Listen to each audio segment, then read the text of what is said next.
Good afternoon, everybody. This is the board retreat for the Board of Trustees for the Peralta Community College District. We are calling this meeting to order at 12:04 p.m. Let's go ahead and go to roll call. Student trustee Masand. Trustee Withrow.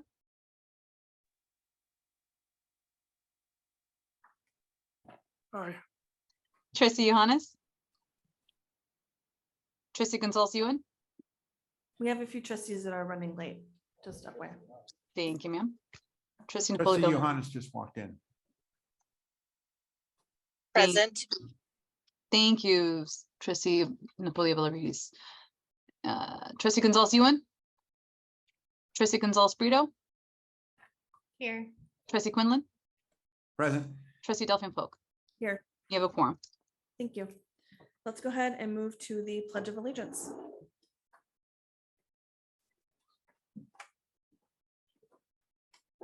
Dr. Johnson, would you lead us? Okay. I pledge allegiance to the flag of the United States of America and to the republic for which it stands, one nation, under God, indivisible, with liberty and justice for all.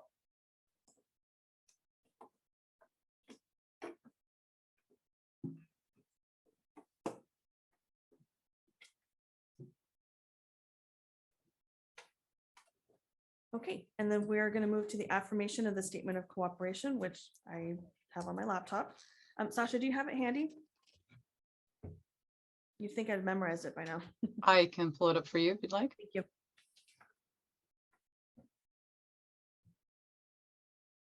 One moment.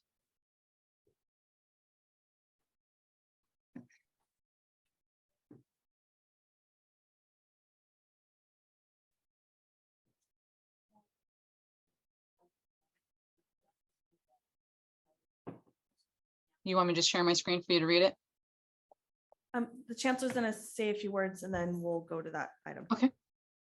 Thank you. Good afternoon, everyone. I just wanted to make a few administrative announcements since not everybody was here. We didn't have a quorum. First of all, thank you all for being here, both the guests as well as the board members. We've had back-to-back meetings and I know that can sometimes put a strain on your schedule. It did on mine, as a matter of fact.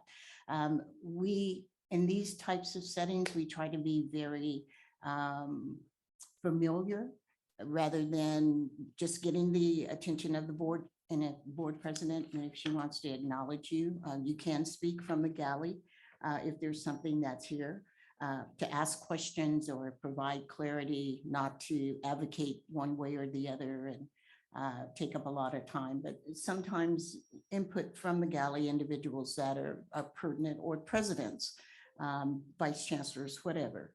So I just wanted to make that announcement because it is a retreat.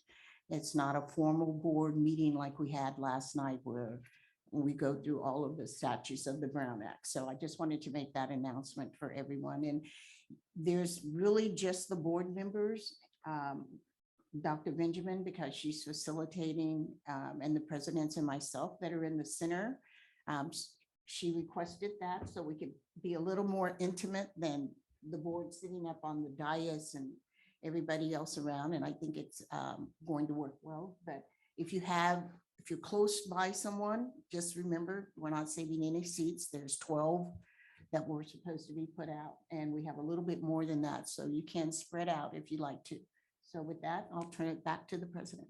Thank you. Yes, and we do per the Brown Act, we do have to get through some of our business, but once we get past some of this, we can get into the retreat itself. So the affirmation of the statement of cooperation, the Peralta board, the full statement of cooperation is attached to this agenda, but in summary, we have committed to build trust and to seek to understand each other, to be prepared and follow good governance and ethical protocols, and model the behavior we want others to exhibit.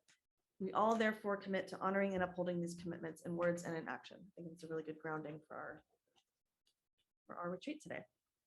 Let's go ahead and move to, thank you, Sasha. Let's go ahead and move to 1.5, approval of the agenda. Motion, please. Thank you, VP Quinlan. Second. Thank you, Trustee Withrow.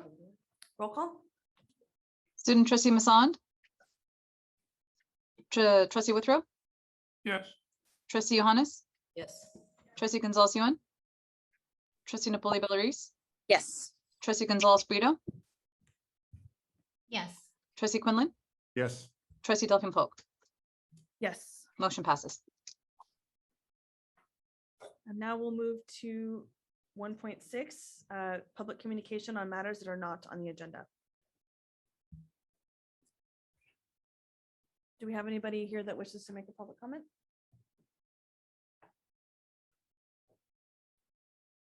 Okay, seeing none. We'll move to 1.7, our opening reflective activity. I'll turn it over to you, Dr. Benjamin. Okay, thank you. Good afternoon, everybody. It's great to be here again. And so this is your summer retreat, board members. And what we Mic, do, please. well, the light's green. You just need to pull it closer. Okay, is that better? You want to use? Is this better? Yeah, I can hear it. Okay, thank you. No, you Testing. All right. So what we typically do with the board in the summer in this retreat is to do some reflection. And of course, the major reflection is on your goals for the year. But before we get started on the, on your evaluation, your self-evaluation, before we get started on that though, we always spend a little time in reflection. And if you looked at the detailed agenda, you would see that what I'm going to ask you to do is just think about this year, trustees, and what you would consider and would be willing to share at this moment, what you consider the major accomplishment this year. As you think back from July 1 of last year to June 30 of this year, and I know all of you have not been on the board that entire period, but most of you have, what is the most significant achievement of this board of the district from your point of view as you look back on it? And anybody can start. We'll take a minute or two for you to think about it.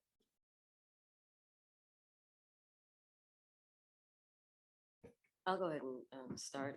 I've only been on the board about 7 months, so I can't really speak for a whole year, but I will say when I got elected, everyone in my ear was like, we need a chancellor. We need a chancellor. We need to get this chancellor search in order. So at least, I'm not saying that it was just the board. It was a lot of people, including the board. But we do have the job description, what we need, what we're looking for, and our committee's in order. So I think that's a good accomplishment, especially since we need a chancellor. Okay, thank you. That was huge. A lot of work went into that.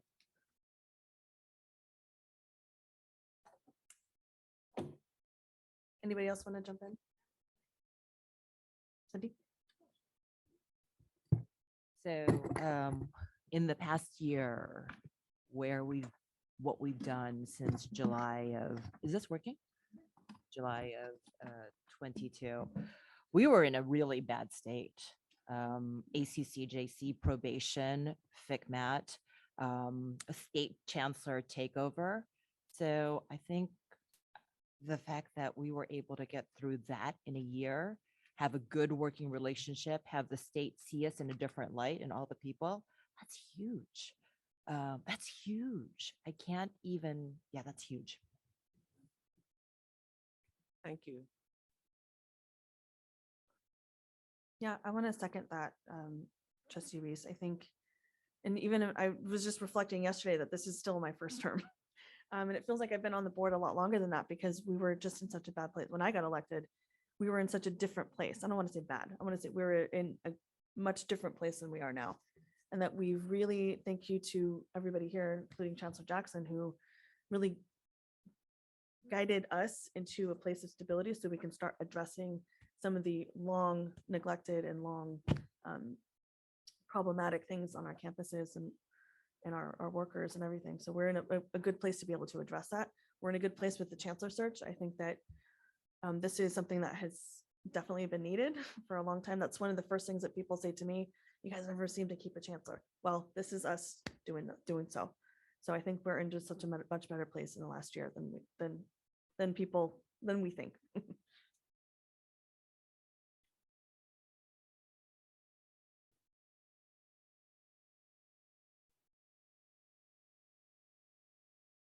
Anybody else want to reflect on anything? Trustee Gonzalez.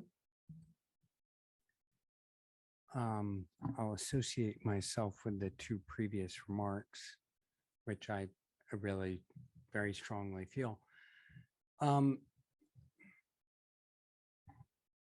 As I look at where we are as a board, I think our kind of most, the central success has been building a relationship with Chancellor that is cooperative. And that's a two-way street. And I remember, Dr. Jackson, when you came on, you told the board very clearly, I understand my role here.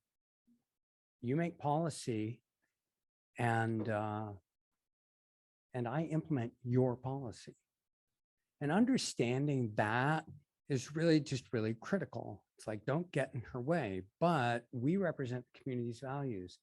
Having that balance, I think, has been really critical. And I'll say the other thing, sometimes people look at us and see where we disagree and then think that that's a sign of dysfunction. Okay, it can be, it absolutely can be, but it also can be a sign of strength. And what I've seen over the last year, with maybe a few exceptions, and I'll own some of those mistakes myself, but what I've mostly seen is respectful disagreement and a real kind of deliberative body. So not just rubber stamping stuff, not just automatically fighting people, but really engaging in principled dialogue. And I think we screwed up a little bit once or twice. All right, there's a learning curve there. Everybody grows. And that's really true for the entire district. So I don't know. I think the relationships, there are some rough edges. Okay, I get that. But I think fundamentally they're really sound. And I think we've worked at that. So.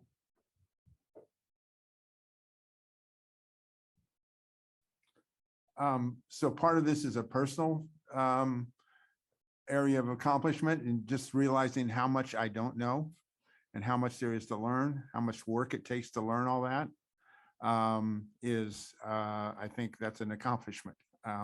So the other thing I think is the people in the district, especially in the administration, have been willing to work and help me in the areas that I don't know, which I think is amazing. The amount of help I've got in those areas, and people have been willing to work with me. And then also on the area of disagreement, bodies that can disagree on principled manners and still walk away shaking hands and talking to each other, that's critical to boards functioning, because if you have everybody that agrees, then there's some things that are going to get wrong, and we just can't bring everything to light. And it takes disagreement sometimes to bring issues to light. And the fact that we can do that in a respectful manner, I think, is a major accomplishment for any organization. Thank you. Yeah, I just remember the coming off of probation, and so I wanted to echo what Cindy said, what Trustee you said around that. And the other is, I want to thank the board for welcoming me onto the board and supporting my learning throughout the process. So I really appreciate that. And Chancellor, hopefully we can have lunch sometime. So yeah, thank you.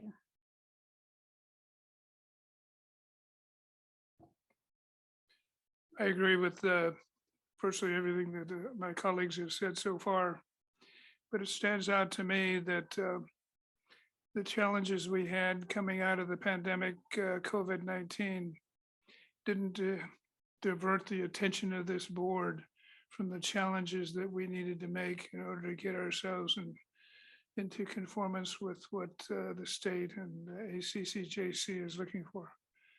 I think that's a major accomplishment that flows. Okay, thank you very much. I just want to add that, and I've said this to the board before, that tension is good.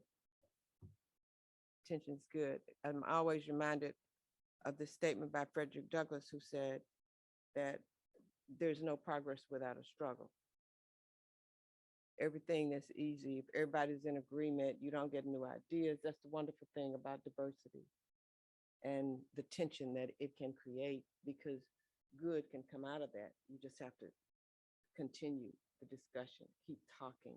And on the other end of that, I think is always something positive. And we won't talk about how long it might take and all that. There are probably some drawbacks to it, but the tension's good. So thank you so much for the reflection. I can attest to some of the changes over the last 3 years. This is, I think, my third year working with this board. And I have to say, we've been through a lot. Yes, but I think have come through pretty well. And so your self-evaluation, but before that, the agenda, we're going, Dr. Jackson and I talked about this, and we're going to move the review of goals to the very end, because we're going to be talking about the goals for this year. And everything that's going to happen in here today is going to lead to goals. And all the information you need to talk about 23, 24. So that'll move to the end. So we're going to start with self-evaluation. And self-evaluation is critical. It can also be difficult. The best thing you can do in a self-evaluation is to be honest if you're going to grow and change and be what you need to be. There, you are mandated by two things. You have a board policy that says that you will conduct an evaluation annually in June. So we have to do that. And you have an accreditation standard that requires you to do it. But even if you didn't have those things putting the pressure on you to conduct a self-evaluation, you want to do that anyway, to see how you're doing. And I hope you had a chance to look over these. We're going to take maybe, I don't know, about 45 minutes, I think, Dr. Jackson, to go through these. So especially for the new trustees, if you're wondering where these questions came from, the Community College League of California provides lots of assistance to the district. And one of the things that they have is a question bank for boards to use from which the board can draw questions. And we had a subcommittee, I think a while ago, that went through and decided which questions, and they have all these different areas. And so that is where the queries to which you're responding came from, that listing of that the league develops in these variety of areas. And so you've gone through to check. And what we've been doing is to keep track of how you're rating yourselves over each year. So we go back from 21, so you can see the average for each for 2021, 2022, and then this year, and then the detail for this year.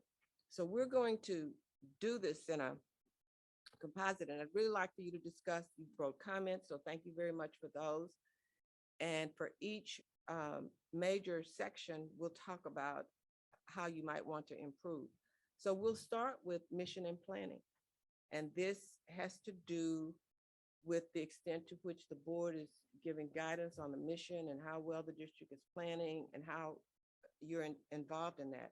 So if you just look at this page here that we have on mission and planning, you'll see, well, I'll ask you, what conclusions can you draw here from what you see in the way you've rated yourselves in mission and planning? At the average at the bottom for the last 3 years has been the same, and it's right in the middle. Yes, sir. Oh, sure. Can I just clarify one procedural thing on that Likert scale? The way they were labeled as agree, disagree, to me was really confusing. And I wanted to see whether anybody else got this, because I think it might skew the averages in the numbers. And the question that I'm looking at is the way that the agree chart went. It was agree, slightly agree, strongly agree. And as I was doing it, I thought of as agree as more than slightly agree. And so I when I would have normally given it a 4 instead of a 5 on that scale, I ended up giving it a 3, which would pull numbers down in a direction. And I'm just wondering whether anybody else had that, so that as we look at the numbers, we go, oh, wait, these numbers aren't quite reliable. They're a little more negative than we might expect. Anybody else? Yes. Yes. Okay, thank you. So I just think that our numbers are actually, we're in a better place than the number Than what's would give actually us. So shown here. let's Okay. just keep that in mind as we move forward. Thank you. Okay.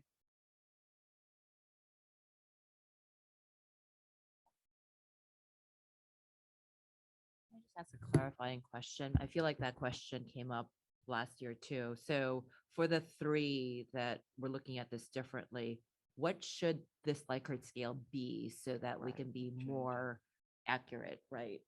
What would you all say that it should be? I think the cases agree and slightly agree should have been flipped. So a 4 is a 3, a 3 is a 4. Okay, so slightly agree and strongly agree and slightly agree. should be Agree and flipped. slightly agree. Agree. Okay. Okay, So read 3 as 4, read 4 as 3. okay. That's good. Yeah. And we could actually, if everybody did that, we could actually then go back and correct the numbers and just retroactively change it Mhm. so that the written document reflects a stronger self-evaluation and less disagreement. Maybe. Anyway, just the record will note that. Thanks. Okay, so let's look at the slightly disagrees. I think we probably agree on that. If you look down that column, you can see that we have some disagreement on every single one. And that the ones that get my attention are the ones where 2 people slightly disagree. And there's even a strongly disagree on one. So let's look at that one. The board assures there's an effective planning process and is appropriately involved in the process. Why do you think you rated, the rating there is a little lower? Yes. So I gave the 1 for strongly disagree. I am a fanatical planner. And I think Dr. Bezikoff will attest to this. My last program review at Laney College was something like 48 pages long. Mhm. And I was disappointed because I felt like there were 10 or 12 areas that I didn't address. Right. So to me, planning, I believe in the mantra, failure to plan is planning to fail. I believe that when we're moving forward and making decisions, we always need to go back and look at our plan and see if this is aligned with our plan. Not, we need to be able to change our plan. So those are, that's the reason that I have problems with our planning process is I don't think that we're rigorous. I don't think that, and I think in some cases we have a problem with doing our planning and then putting it on the shelf and not constantly referring to it and not constantly updating it. Well, hopefully, and I know the board has talked about that and the fact that you haven't updated your strategic plan and all that in a while, but hopefully, as a result of the work that's being done now, all of that can change, because my understanding is that you've done your EVPs and colleges have done their strategic plans, and you're on a roll, a bit of a starting a role maybe in this, and perhaps I'm assuming it trickles down to the college level. Got a process in place. Point of clarification, we flipped the switch, remember, this year. We had the colleges do their educational master plans, which informed the district's strategic plan. And this board approved those plans in April, I believe.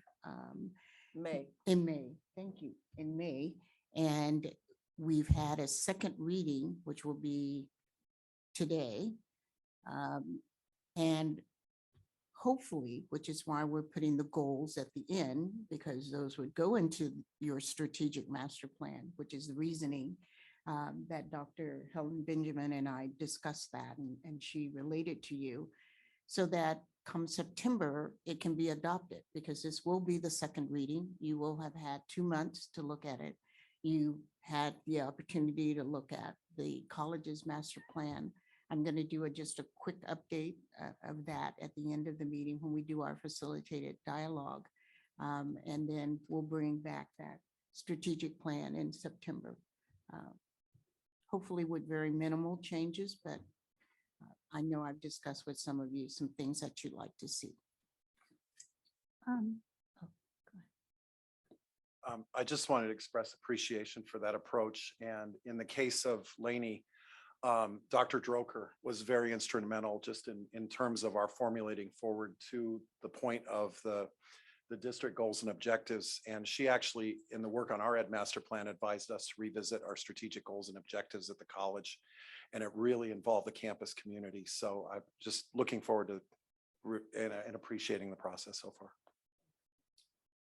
So I just want to say I had a hard time with this survey because I'm so new. It was unclear to me, like not unclear to me, but I just like in terms, I just haven't done that much planning even, with the district and because I haven't been here. And I remember the strategic plans for the colleges, but even then, I think I'm just not used to having such a short time period to discuss something, it just felt like we have so many things, you try to limit what we have on the agenda too. But I'm used to a different type of planning. And usually I'm on the other end where I'm doing a lot of work on the planning side of it. And now I guess I know how my board feels when they, have to ask, decide quickly and ask questions quickly. And so, I think I was slightly disagree here. I can't remember exactly, but I think that's just not having the experience here yeah. Yeah, that's why it's important for us to talk about them. And if you look at that second comment, has to do with metrics and the fact that they may be absent. And that's a need. I'm assuming that's going to become part of the planning process. Oh, can I say something about the Of course. metrics piece? And we started to talk about this a little bit yesterday, but there's a strategic plan, and then on the website there's these like annual goals that are very metric driven. And I don't know if it's happened in the past, but I would love to get reports on those throughout the year and maybe do it in a more informal conversation like we're having now, where we can dig into some more of those numbers and see how well we're doing. And I think that would be I really Yeah. appreciate this kind of format for a strategic thinking and planning. Okay, and I think the district's done that in the past. And this year's We an have. anomaly. Yeah, we have done that. And as I mentioned, we've been working on this for the last 2 years. So you weren't here those 2 years. So it may seem abbreviated because of that. But we try to have more dialogue about that in January. But we didn't have a full board, and working with the vice chancellor and with the president, we thought we would move that to this retreat because we wouldn't have all the full board there. And we wanted to have the full board there, but I didn't want to hold the colleges up and moving forward with theirs, because that is that trust. They are the ones that are going to be implementing those plans, the district offices to support those plans. And so we flipped it because of that, because that has not been the process in the past. In the past, it's been the board says, these are our goals. You guys tell us how you're going to support our goals. And we flipped it to say, that really isn't the way it should be. It really should be the colleges determining based upon their constituency groups, their community members. And I'm going to show you a list of names because I always get asked, well, did we have full participation? Because we're voting on this. We had over 150 people, discrete individuals that worked on the college and the district, strategic and educational. And I couldn't put them all on a slide. So I just gave you a sampling, but they're inside each of the educational master plans. There are acknowledgements of individuals that participated. So I just went through and made a guess on when they said the academic senate at the college. They didn't list every name of the individuals. So I went in and counted that because I wanted to be accurate. I want to give you information so that you feel that this is broad-based. This is not just a one shot, look at it now, rubber stamp it. It has been something, and we'll talk a little bit more about it when we get into maybe the presentation, but we went out twice for a vendor to do what we wanted to do. We wanted to do our thing. We didn't want to take something off the shelf and you just fit it into Peralta. And because of that, I think it really is more authentic because we did do that and we flipped it because we're here. The district is here to support them and then the board, and we're presenting it to you so that you can codify that and address that. And if we miss something, to let us know and we can go back and correct it. It's not too late. Okay, I want to point out, yes, go ahead, sorry. Absolutely. So two things. Number one, I really appreciate what you just did there, Louis. I think that in the past we've had these surveys and they're supposed to be kind of anonymous, right? Mhm. And what's really great about what you had just said is that we don't just look at this as a number, but you were honest in sharing that. So I think that that's really important. Second, I'm going to nuance the board appropriately involved in the process, because I think that that's something that old and new members, we don't sometimes understand. What the chancellor just said right now, I think really helps me clarify that. And that is, when things are happening at the district level, we assume that the board members have to be so involved in that process. And again, the question as to how appropriate involved is something that we probably need to flesh out a little bit. But when it's coming from the colleges are taking care of that. And so we have to remember that we're not individually going to be involved in those processes, because as the chancellor just said, it goes to the district and then and we kind of validate and look at that. So I think my question is really, can we flush out what it means as a board member to be appropriately involved in the process? Because I think that people have different ideas of what that actually entails and means. In the planning process, you mean? Right. Well, did you want to respond, Nick? No, go ahead. I'll come after. So Cindy, following on that, for me, as I looked at the number that I put down, and it was some version of an agree, wasn't a strongly agree though. And I think it's in part because of what you were saying, Louis. It's like, no, we need a higher bar for, like, if we're going to give ourselves an excellent, we need a higher bar because we don't plan that well. But I want to kind of frame what you were saying in the context of, I bet you there aren't a lot of organizations, Louis, that you'd look at and go, yeah, they do planning right. Right? Your standard is super high, higher than most people. Some people would call it fanatical. But that's okay. And so I think there's a role for that. And that's why I wouldn't give it a strongly disagree. My standard isn't there, but it is higher. But it's nuanced by the fact that I don't think there are a lot of colleges in the state that do it well. You know, I've taught for 30 something years at Fidel de Anza, which is like people think of as the high mark. You know, we've got amazing longevity and continuity, and we fly through accreditation. Our planning sucks. Like, it really isn't very good. And people are really dissatisfied with it. Here's the other thing that I'd like to note though. I think at the college level, the planning process works a lot better.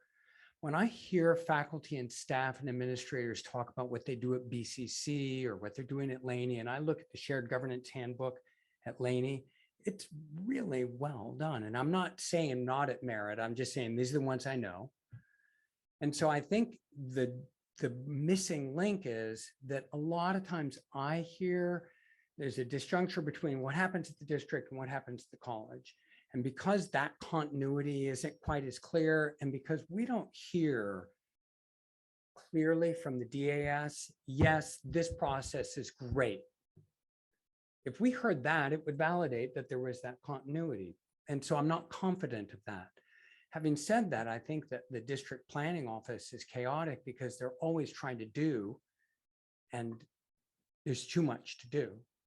So when you're trying to get it done and plan and evaluate, it's really chaotic and there's never enough resources. And so that's why I'd say, yeah, we're doing okay. We could do a lot better by your standard and we should shoot for that.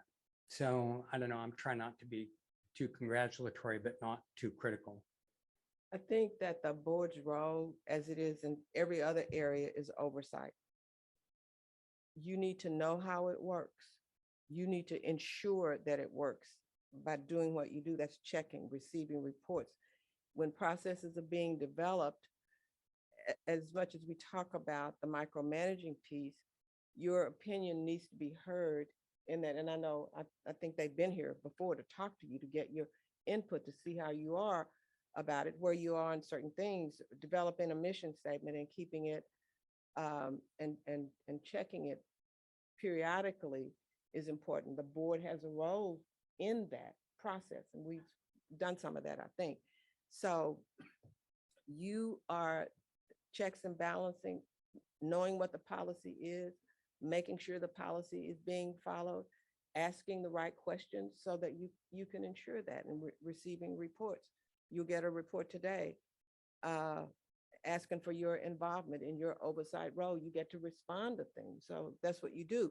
You might require some training on it if you don't understand how planning works in a community college. You may need to do a little session on that so that you understand the policy role and what planning really means for the district. So those are the kinds of things that I see in terms of your role. I want to point out in this first comment, although it's not exactly appropriate under this, but it says the board focuses too much on operational miniature as opposed to policy development for the basic mission. Minutia. Okay. As opposed to policy development. All right, so let's keep that in mind, because that's a kind of recurring theme here as we go now to policy responsibilities. And you hear this so much, your policy, your policy, your policy. And you have yourselves kind of in the middle on that one too, as we look down at the average. The slightly disagrees are more prevalent here. This first one, that you understand your policy role. Do all of you agree that you understand it? Now, that doesn't say you act it out. It just says that you understand it. There's a difference in between. And let's just remember that 3 in the middle Yes. should be moved over a column. So you've got 4 people on the strongly and agree. Right. And then, so it's most of us. Yeah, most of you. Yeah, I think most people do understand it. It's hard to do. That's where the problem comes in. And your manual, I know you've been working on that. Assuming that that's better, you've got 4 agrees there. That's really good. And then relies on board policy in making decisions. That is, do you follow your policy? You have a policy, believe it or not, on just about every single thing that could happen here. Do you know what those policies are? And are they guiding your work? That's the critical piece. It's one thing to have them. It's another thing to abide by them. And you seem to think that you are doing pretty well there. Comments on that? I On am. Following your policies? Yes. I think I said slightly disagree. Maybe I said strongly disagree. I wish I had a better memory. But I think for me, what would have been helpful coming in is like an orientation that went over the policies, or a series of orientations. I've looked at them, but to try to keep them in my mind at all times and just having some overview of them, it would have been really helpful. Yes, because there are A lot, many. yeah. Yes.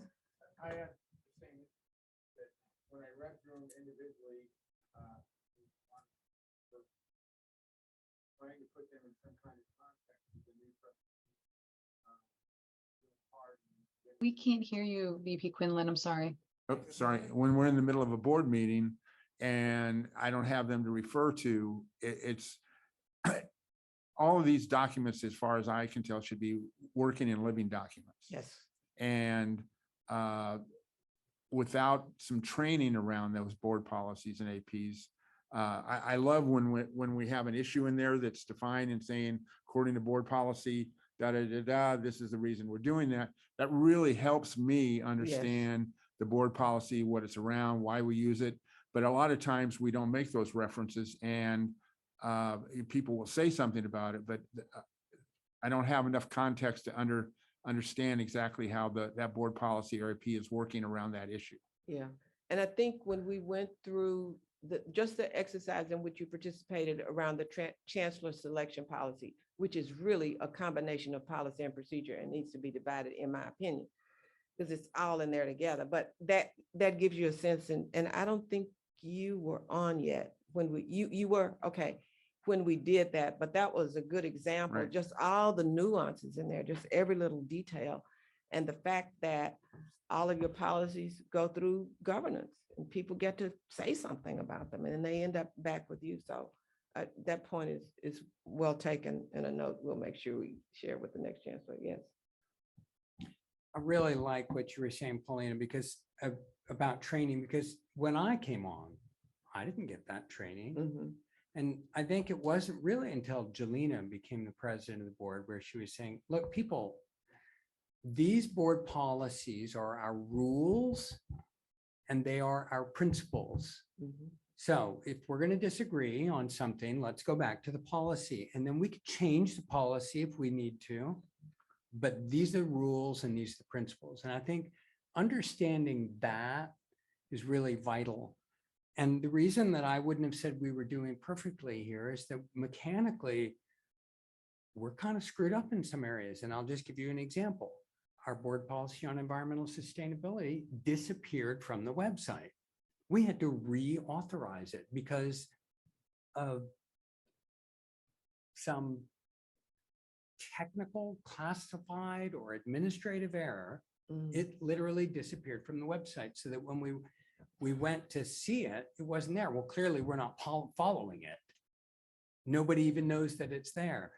Similarly, we had an issue on fiscal reserves. And it came to the board and the language on the website was wrong. And I had to point out to the board that no, in that meeting, we voted in a particular way. We've got some mechanical things like that that are actually pretty serious that we need to pay attention to. And I think a lot of us don't even understand what the rules are. So I don't think it's malicious. No. I think it's mostly just a lack of clear agreement. This is what the board policies are, and this is where we resolve disagreement. We don't fight with each other. We can look at the policy. Don't blame each other. And then there's a question around how do you get all that knowledge in your head about those policies and keep track? Yes. Could you explain to me how, when we refer to policy as opposed to action type, if we look to our elected trustees as community leaders, to what degree are we selling the Peralta colleges to those that make a difference within the community? Is that a policy, or is that an inherent action responsibility of an elected leader? Well, I think so. It depends. I'm trying to think if there's I'm not thinking about specifically what's in it, but you have a policy around your roles and responsibilities. And as an elected official, you represent a certain group of people, you know, but at the same time, you represent the whole when you're in this Thank you. room. Exactly, yeah. Okay, That is something that isn't universally taken aboard. right. We don't just represent our district, we represent the Peralta Colleges, all 7 districts. Right. But right now we have a number of issues having to do with enrollment and having to do with with the 4-year universities that we feed. To what degree should the elected leaders be taking action as community leaders to address those kind of issues? Those are the kinds of discussions that you would not do on your own. You would have a discussion you'd have as an item on your board agenda for discussion to talk about the role as a group you'd want to play and what you'd be able to go out and do individually. Because as an individual, you can't go out there representing your own views. You have to represent the views of the board. Well, you're elected to do that. You're elected to do that. Yeah. So that if an elected leader from Oakland goes to an Oakland City Council and starts talking about the positive aspects of the Peralta colleges and what they're doing for the community, that fits? Or is that outside the policy role? I think that fits, but you don't do that independently. You don't do that without the knowledge of the other board members. That's a decision that all of you make together. They have to know that you're doing it because you're speaking, and anytime you speak, you're a trustee. Exactly. That doesn't change. I just happen to see that right now as not an academic theoretical issue. Yeah. It's a real world issue. And we have a lot of things going on. If you watch the internet, a lot of issues that need to be addressed among the elected leaders. Yes. Yeah. Lots of controversy right now. So I'm appreciating the discourse, and my response would be, well, we'd have to look at the policy to see what it says. And if it's silent on that question, or it's ambiguous on that question, then there isn't a definitive answer. And part of that question then has to do with policy on what the role of the board member is. So you'd have to look at that. We'd have to read that and then really dig into it and then have a discussion to then figure out how we were going to operationalize it. So I think it's an interesting philosophical question, but there's a rule on it. And if there isn't a rule on it, well, then you're not governed. Right? Yeah. Thank you. Were you going to? And there is a board policy. Yes, on communication. Yeah. Very clearly, there's a board policy that says we will not spend money on bottled water. There's actually a board policy on it. You just read the policy. These were probably donated. No. There's a principle behind that policy, right? Principles and rules, and the principle is sustainability. Just a quick aside, I'll shut up on this one and I'm gonna drink my water. Okay. I just say, Okay, we need to move We do have on. bottled water in the offices. It's a little different. I didn't mean to digress. I'm sorry. Yes, you Keep going. did. Yes, you did. No, I meant to make a point. There's the living point, right? Absolutely. Thank you. As we violate. yes. I just say Perhaps two it things, was but we do donated. actually, oh, I'm sorry. But I said Actually, perhaps it was donated. two things. We do actually have a policy on communication and going out into the public, because we talked about that at the last meeting. So we have a specific policy on what you were talking about just now, because I think it's the positive, which is wonderful, but there's also a negative part of that could happen. So we talked about that last meeting last year. So my other comment was really on just policy in general. I think as new board members, because I know I was in the same situation, there's a settling that happens with understanding the differences between operations and policy. And so even as much as you absorb the policy, it's in the practice. And I remember that it took me a while to kind of figure that out. And there are times when I still need to be told this is operational. And so yes, on the training, definitely, because I think we absolutely need to buffer and strengthen that, but also too, do be rest assured that I think that sometimes is an issue where we all struggle with. And I appreciate when I'm told, that's operational. Don't forget that's operational, because sometimes it's very easy to find yourself in the weeds or line items on the budget allocation. And those are the things that we delegate to our chancellor that we can easily go to, forgetting that is operational rather than policy. Yes, sir.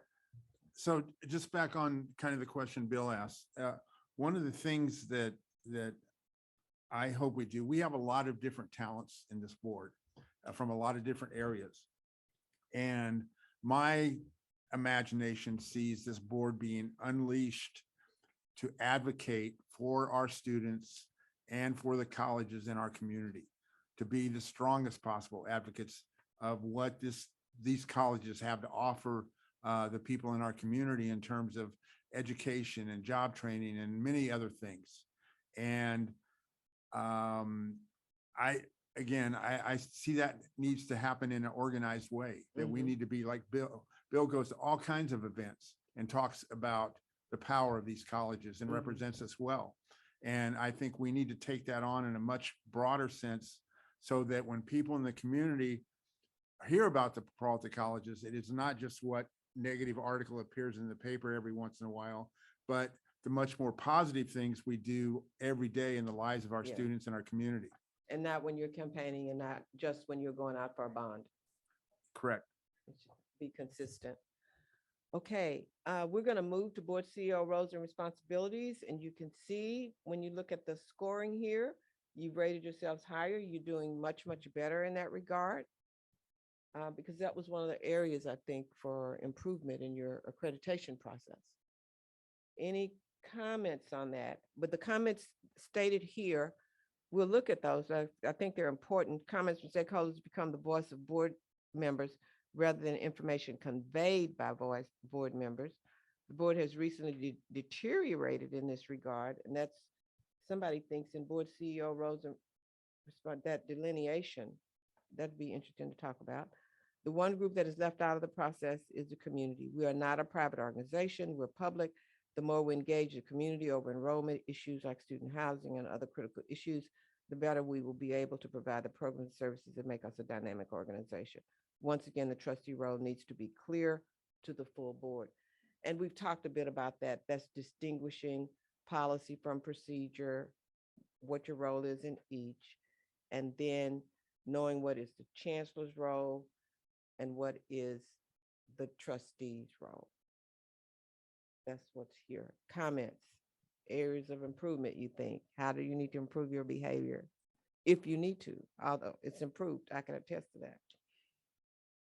I think, Helen, Dr. Benjamin, I think this is another area where training could come in. Because when I was reading the results of this survey, that's the first thing I thought, is that we need more training. I was fortunate to have people to reach out to help me with a lot of this, but it was not a uniform training process when I got elected. And I think that would be helpful in avoiding some of the issues that we've had. Helen, it has improved quite a bit. But I mean, there's always more work to do, right? And I think with that comes a lot of training. Trustee Gonzalez-Ewing. So this is again an area where we need to invert that 3 and the 4. And once you do that, the numbers are really, really different. Mostly once you do that, we're saying, you know, with some exceptions, we've got 2 slightly disagrees, but that one was split. Mostly people was this 5-7 or, you know, a 5-2 split on that, agree and disagree. Mostly people are pretty like, no, we're doing okay here. And I look, I've been on the board for a long time, and I don't think we've been at a better place, both with each other as board members and with the chancellor. So I don't know. I think, yeah, maybe Yes. the one area where I might want to raise something is in that we communicate to the chancellor what we expect. And I think that's because everybody has slightly different priorities and there's a lot to do. And frankly, there's nothing that she's doing that is a waste of time. It's just which of the things would you want her to emphasize?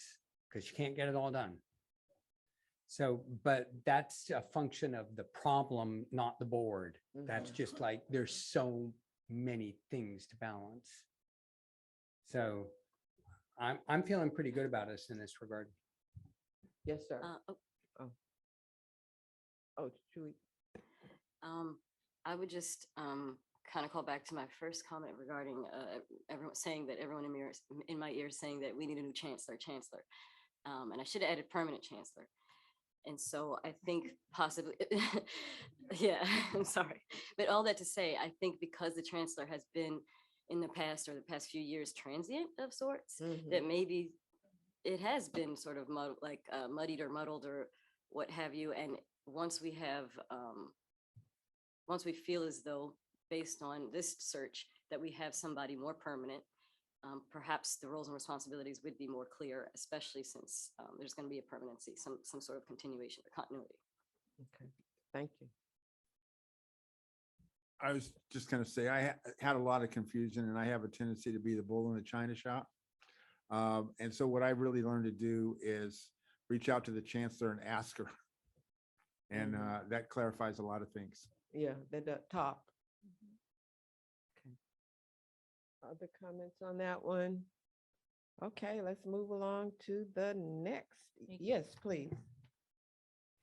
To Shawit's point, and yes, absolutely right. I think that these are things that and these are issues that we're going to, because we've revisited with every chancellor that we've had. And so I think it's really good to be having these discussions because these are issues that come up all the time, permanent, non-permanent, interim. And so I think related to the discussion that we were having yesterday, we have to think about how we are as individual board members, as collective board members, because we do have to understand that relationship and how important that relationship is. We have to do the going to the chancellor, whoever our chancellor is, and having those questions answered. And we have to figure out how to be able to distinguish between the operational and the board policy, because if those things do not get figured out, we will have problems with our forthcoming chancellors, permanent or not permanent. So that's why I think these are really important for us to be talking about, because it doesn't just become clear if we don't have an interim. There are issues that continue to perpetuate if we don't solve them as a board, individually and collectively. And so I hope you're taking notes, because when we get to the end of the day, I'm going to ask you what you want to emphasize based on these discussions here in your goals, especially between now and December, before you get the new chancellor. We can make sure the training or whatever you all decide. Yes, Nikki. Cindy, I'm wondering if you could, I'm trying to understand what you're saying a little better, and not from a critical way, just really from a curious way. I'm wondering whether you have an example of a concern that a board member or board members had about something that came to us that you could see, all right, there's really a policy way of dealing with this. And this would have been, here's how I would have helped the board navigate to a place where it was in the appropriate realm of policy. So you've got a trustee who's got a concern about something. It could be a whole range of things. And sometimes it's like we're veering into the wrong lane. It's like, wait, get out of your lane here. But your concern is a valid concern. So let's now deal with this in a way that as a board, we're all on board with trying to help us all feel cool about where we are. We've got one person or two or three people who are saying, wait. And you're seeing it as an operational issue. They might see it as an operational issue, but maybe there's a way of, do you have an example of how we could do it better? Yeah, and let me walk through what I think might be an example, and it's just very, very general. So when we think about our budgets and we think about, we should be looking at these budgets, we should be looking at everything way before, right? And so if we're looking at them, not the day of the meeting, but if we're looking at them before, we should be able to get questions to the chancellor and the chancellor to the vice chancellor in that due time. When we go into line items, for example, and I've been guilty of this, so I'm not saying, I've definitely done that too. When we go into line items on the budget and our chancellor and our vice chancellor do not have that information, it's hard to actually have a conversation on the dais on that kind of specificity. Now, I think that some questions absolutely have to be asked on the dais, and we can ask them on the dais, but I think that if we get into, any board gets into the habit of being able to get their questions clarified and then getting those questions to the chancellor, and then they're able to respond. And if the response still isn't sufficient, to, yes, bring it up at the dais, but allowing our administration to be able to give thoughtful responses beforehand and then carry on the dialogue before then. But going into line items on the budget, that is operational. Line items on the budget. Overseeing versus line items, I think would be an example of that. Yeah. Probably. Can I just now continue the dialogue? For 'Cause I- like 30 seconds. Right. No, I mean, I think it's this kind of dialogue that's actually kind of rich. Yeah. And what I'm thinking here is, for me, I don't want to get into the line items. I want to get into the overall process. And if I hear core constituent groups complaining, I want to go back and say, wait, there's something wrong here. Now, look, I don't know exactly what the complaint's about, but if the core players aren't happy, like you've got people at the college level, not uninformed, but people who are like, I was at that meeting and here's how it went down and I'm not cool with it. I want to then say, okay, look, I'm not going to get into the mess here, but there's a process thing that needs to get sorted out. Can you please sort it out so that we're not hearing about it?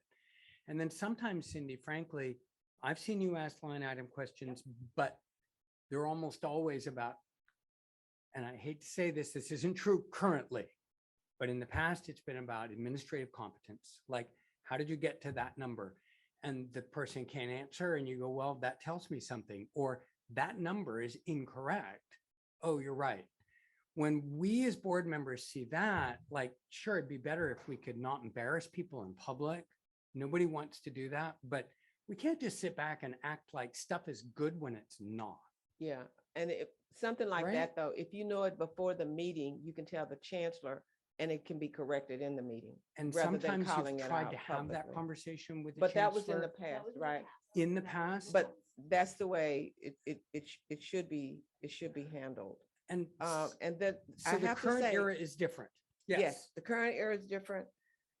And you need to have these kinds of conversations that we're having now all the time. Not all the time, but regularly. But you don't give yourselves enough time. We got 4 hours, we have 50 things to do, so we got to move. And we've used the hour we designated for this, but we're going to go through. So, but quickly, let's go to community relations and advocacy. We chose only 2 questions here.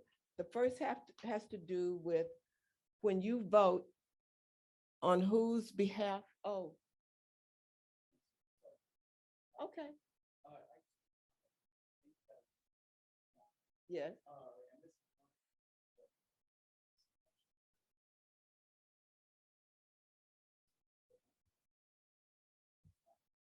Just talk louder.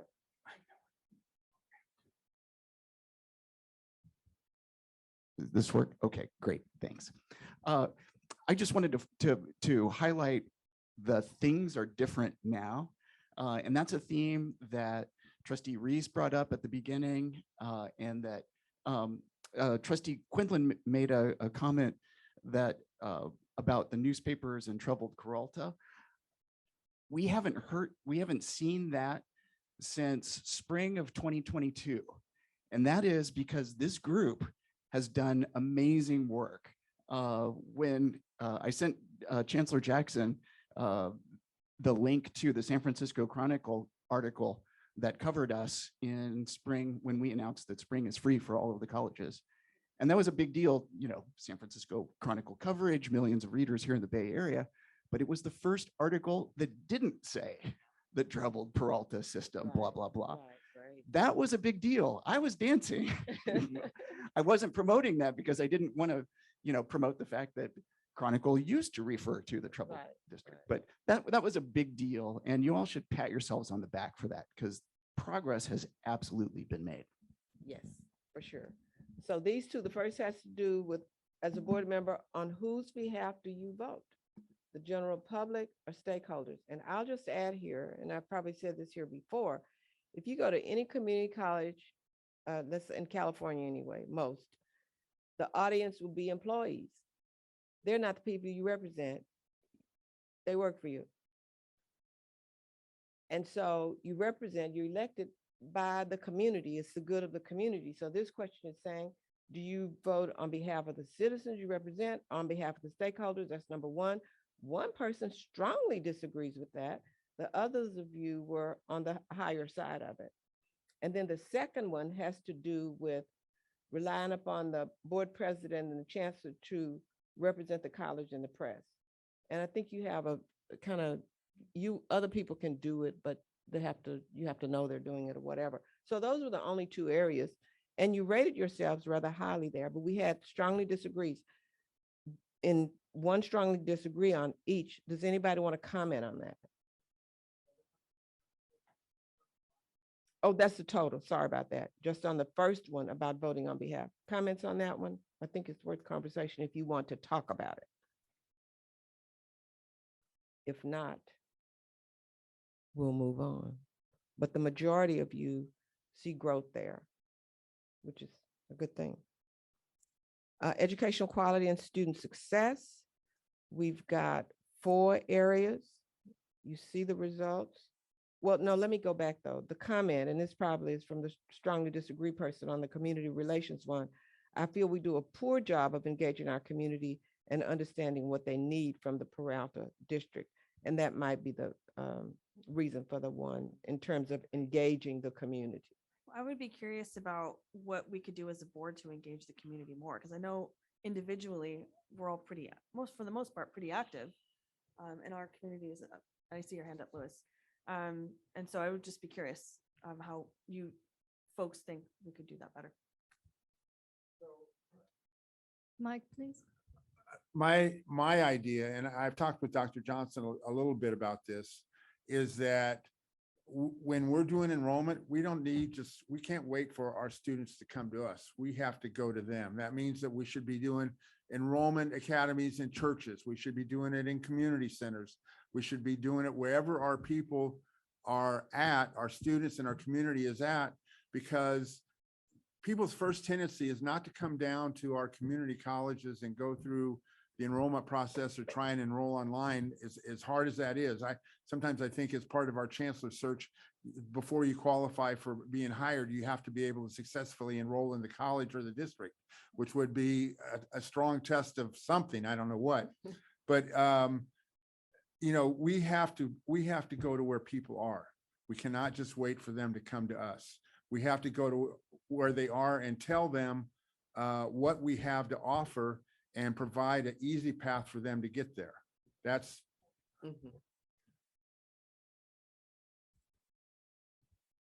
Okay, now there's an example of operational versus policy, because as a board member, it's not my job to go and do outreach at a community center during enrollment.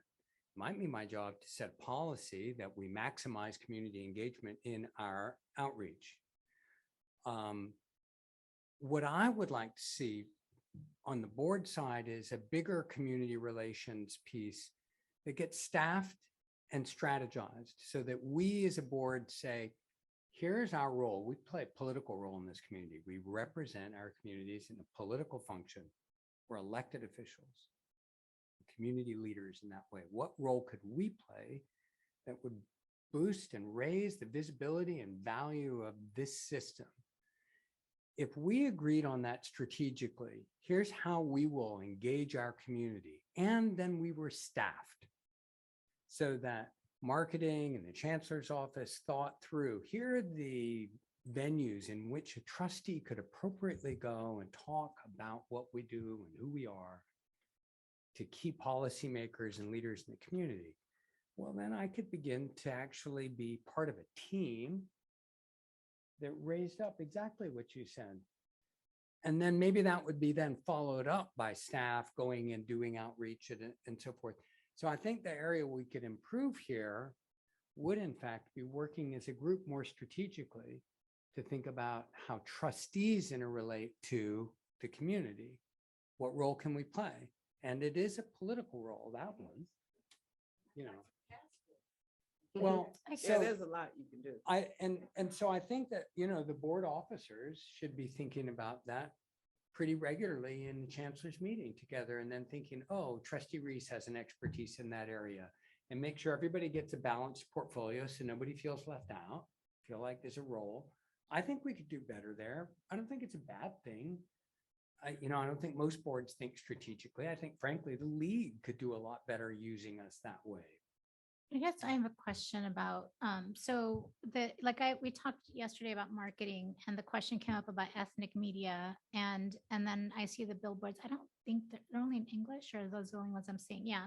So they're only in English. And so the question is for me, could we be doing something different there that grows our enrollment and that diversifies, or, just thinking about the students that we can bring in. But to me, that's strategic planning. I don't know that that's I guess that's where I get confused. Is it policy, or is it something that can be laid out in the strategic plan to be able to then implement and measure whether we're doing or not? So that we don't create a policy, it sits there and then we don't know if we're doing it or not. And that's where I get confused about. Could I just address a little bit?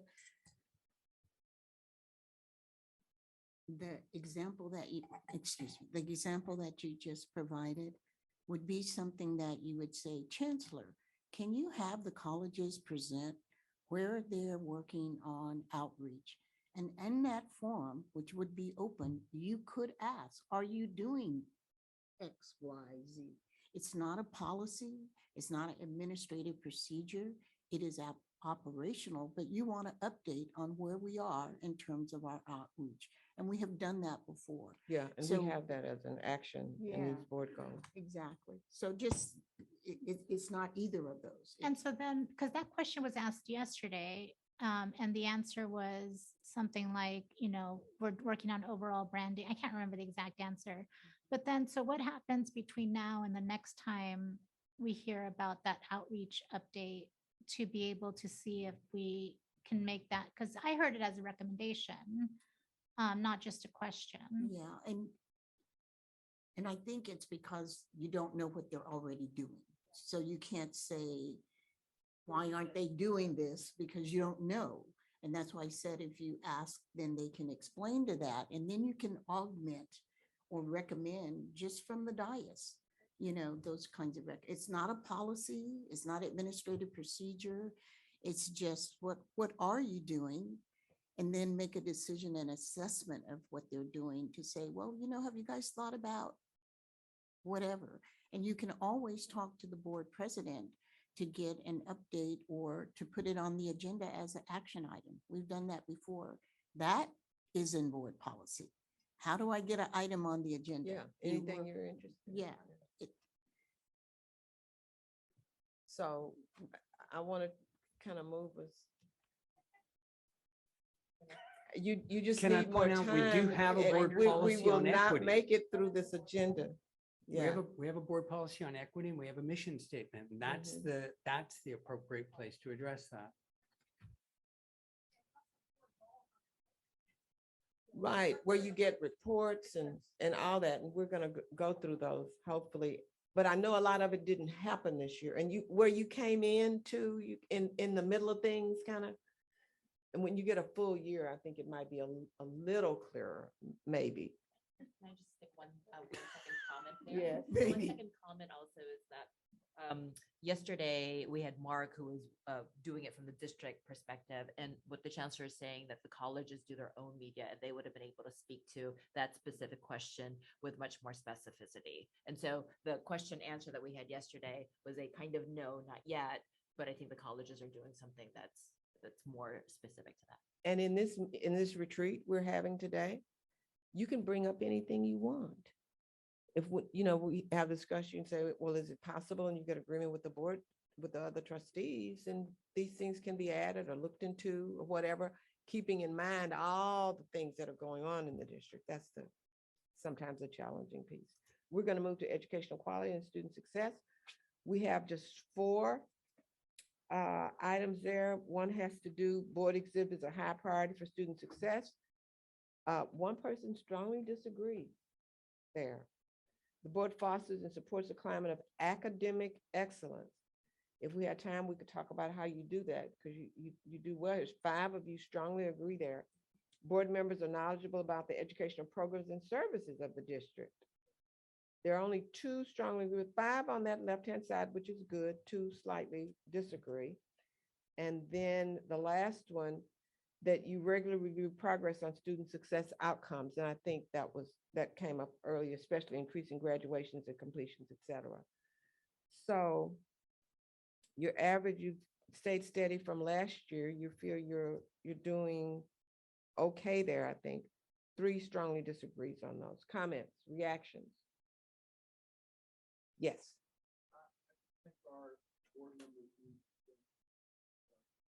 Need to spend more time on our campuses. Physical conditions, talking to students. I think one thing is if we had a training, do board members have access to the BI tool, Chancellor? I'm not sure. But I mean, access and I'm not training sure. on the BI tool, and that's the data on graduations across ethnicities, across age groups, enrollment across, all of that is data that looks at student success, that looks at student achievement.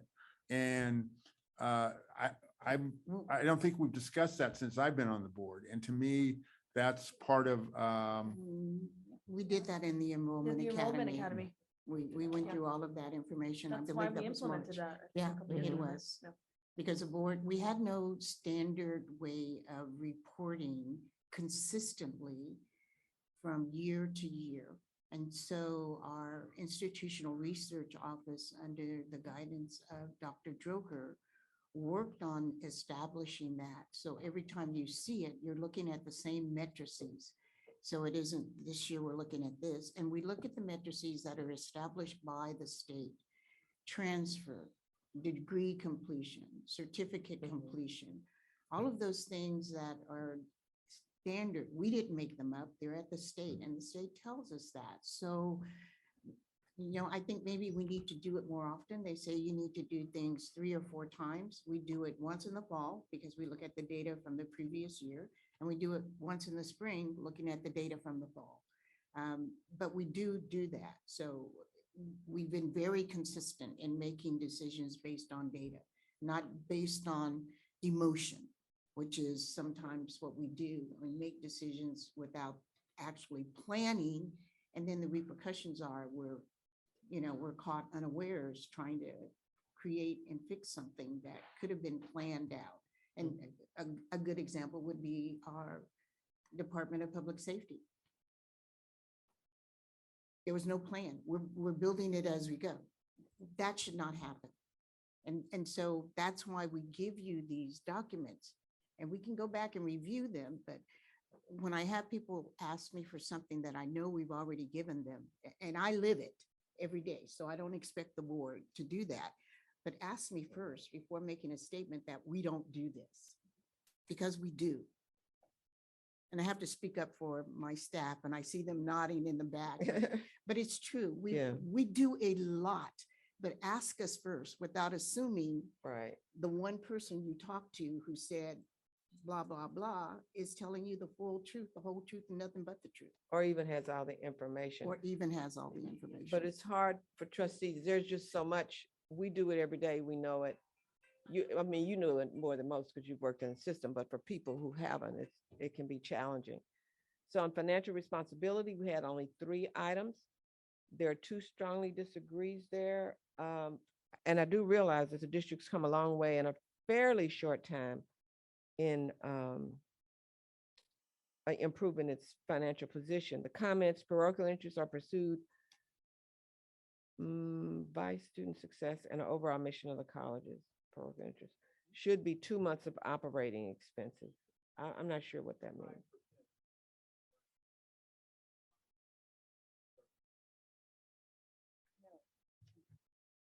Dr. Jones, you want to speak to that? It's still 5%. What the Board of Governors said is, if you want to be eligible to receive these funds, you need to have a resolution showing that you have at least 2 months. But some colleges are still going with 5%. So that has not changed. The state has not changed that. Yeah, that's still what's required in statute, but the state chancellor's office is still recommending, as I indicated, that they have the 2 months of operating, but they made that a requirement for approval of the applications for emergency condition allowance. And since we applied for that, we had to meet that requirement. More or less, it's a function of hold harmless in a sense. Yes. Okay, other comments on financial responsibility? That's an area of improvement, obviously. The first one assures that budget funding is allocated to the highest priorities of improving student success outcomes. Okay. We go now to human resources and staff relations. We have 5 areas there. Rated yourselves fairly highly, average of 4. Comments, it would be helpful if the board had access to this data. I also do not know how much experience the board has or knows about the ability to look at enrollments and student success through the use of the BI tool. We just talked about that. There's more to do with communication to employees. I guess that's in terms of what? I'm not sure. Responses on this one.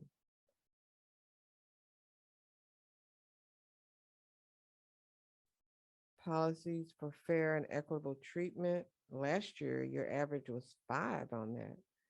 4 this year. Collective bargaining, 3. Communication protocols, 3.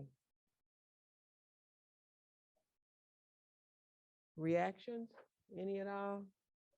Okay.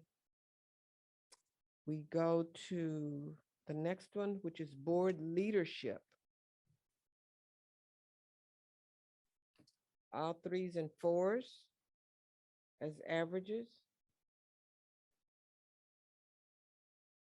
On the second one from the bottom, board discussions and relationships reflect a climate of trust and respect. 3 slightly disagree. 3 agree. 1 slightly agree.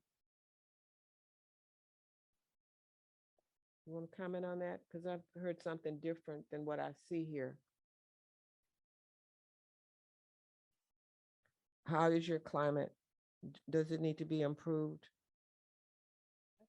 Between relationships between and among each other? I didn't write this comment, but I think this comment is true that,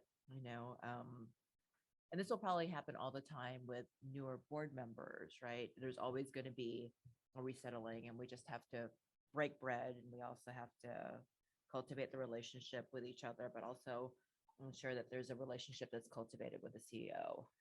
And so I think at the time that this was put forth, we're still feeling this out.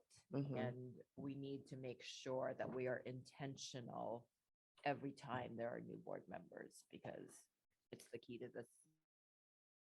Yeah, I would agree. I have 3 new board members, and then Kevin and I came in just a few years ago. It's a big change on this board, right? Brand new people here who may not have relationships with each other. And I think one thing that I've been reflecting on since we were taking the survey and talking about this is how relationship-based, especially as elected officials, how relationship-based we are. And so the structure of which, because we have the Brown Act, et cetera, really prevents us from having that, right? And so the other thing is having several chancellors. This is my second chancellor.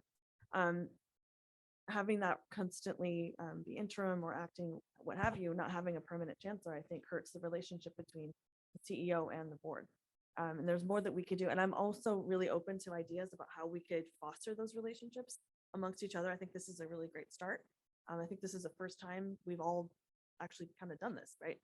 And then coming from when I was elected, we were all online. Like, I've never met Julina in real life. Like, I never did, because everything was on Zoom. So, just as an example, because that was what our reality was for so long. And then so I'll say I wrote the comment because I think that that's something that we can really improve on, and I'm really open to ideas on how to do that. And I think it's okay because you're all new and learning each other. And every time, if you just get one new board member, it changes the culture. You start over each time. Yes, Bill.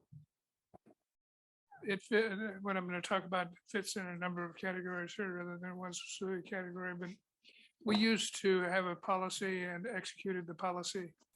of a board meeting once per year at each of the colleges,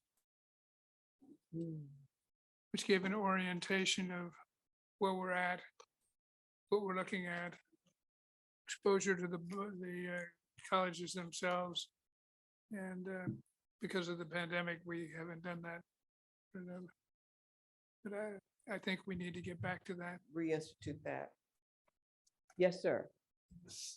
So I've been also told that we used to meet sometimes in the community. And I think that would be something worthwhile doing.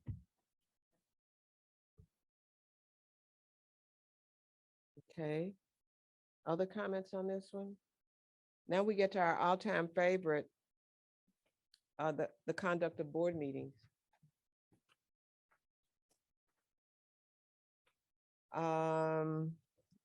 The area in which your average is 4, the board understands and adheres to the Brown Act. Raise yourself high there. And the rest, and then also, and board members hold themselves accountable for attendance of business meetings, retreats, commencement, and other major college events. Oh, that's a 3. The board manages public comment well so that participation goes beyond the usual internal college stakeholder interests and includes the voices and views of the students, the broader college community, and the general public. You gave yourselves a 4 there. Everywhere else, you gave yourself 3s. Comments on that one? Speaking of, there are 3.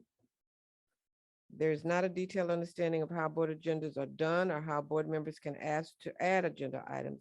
I've never seen or heard of a study session. During public comment, board members are often on their phones or computers. Do tell. Attendance at graduation was very poor, and I have seen few board members at other events. We have so many challenges as a district. While we do our best to keep on top of the most critical issues, it is simply not possible to understand and address all issues that we face as a district.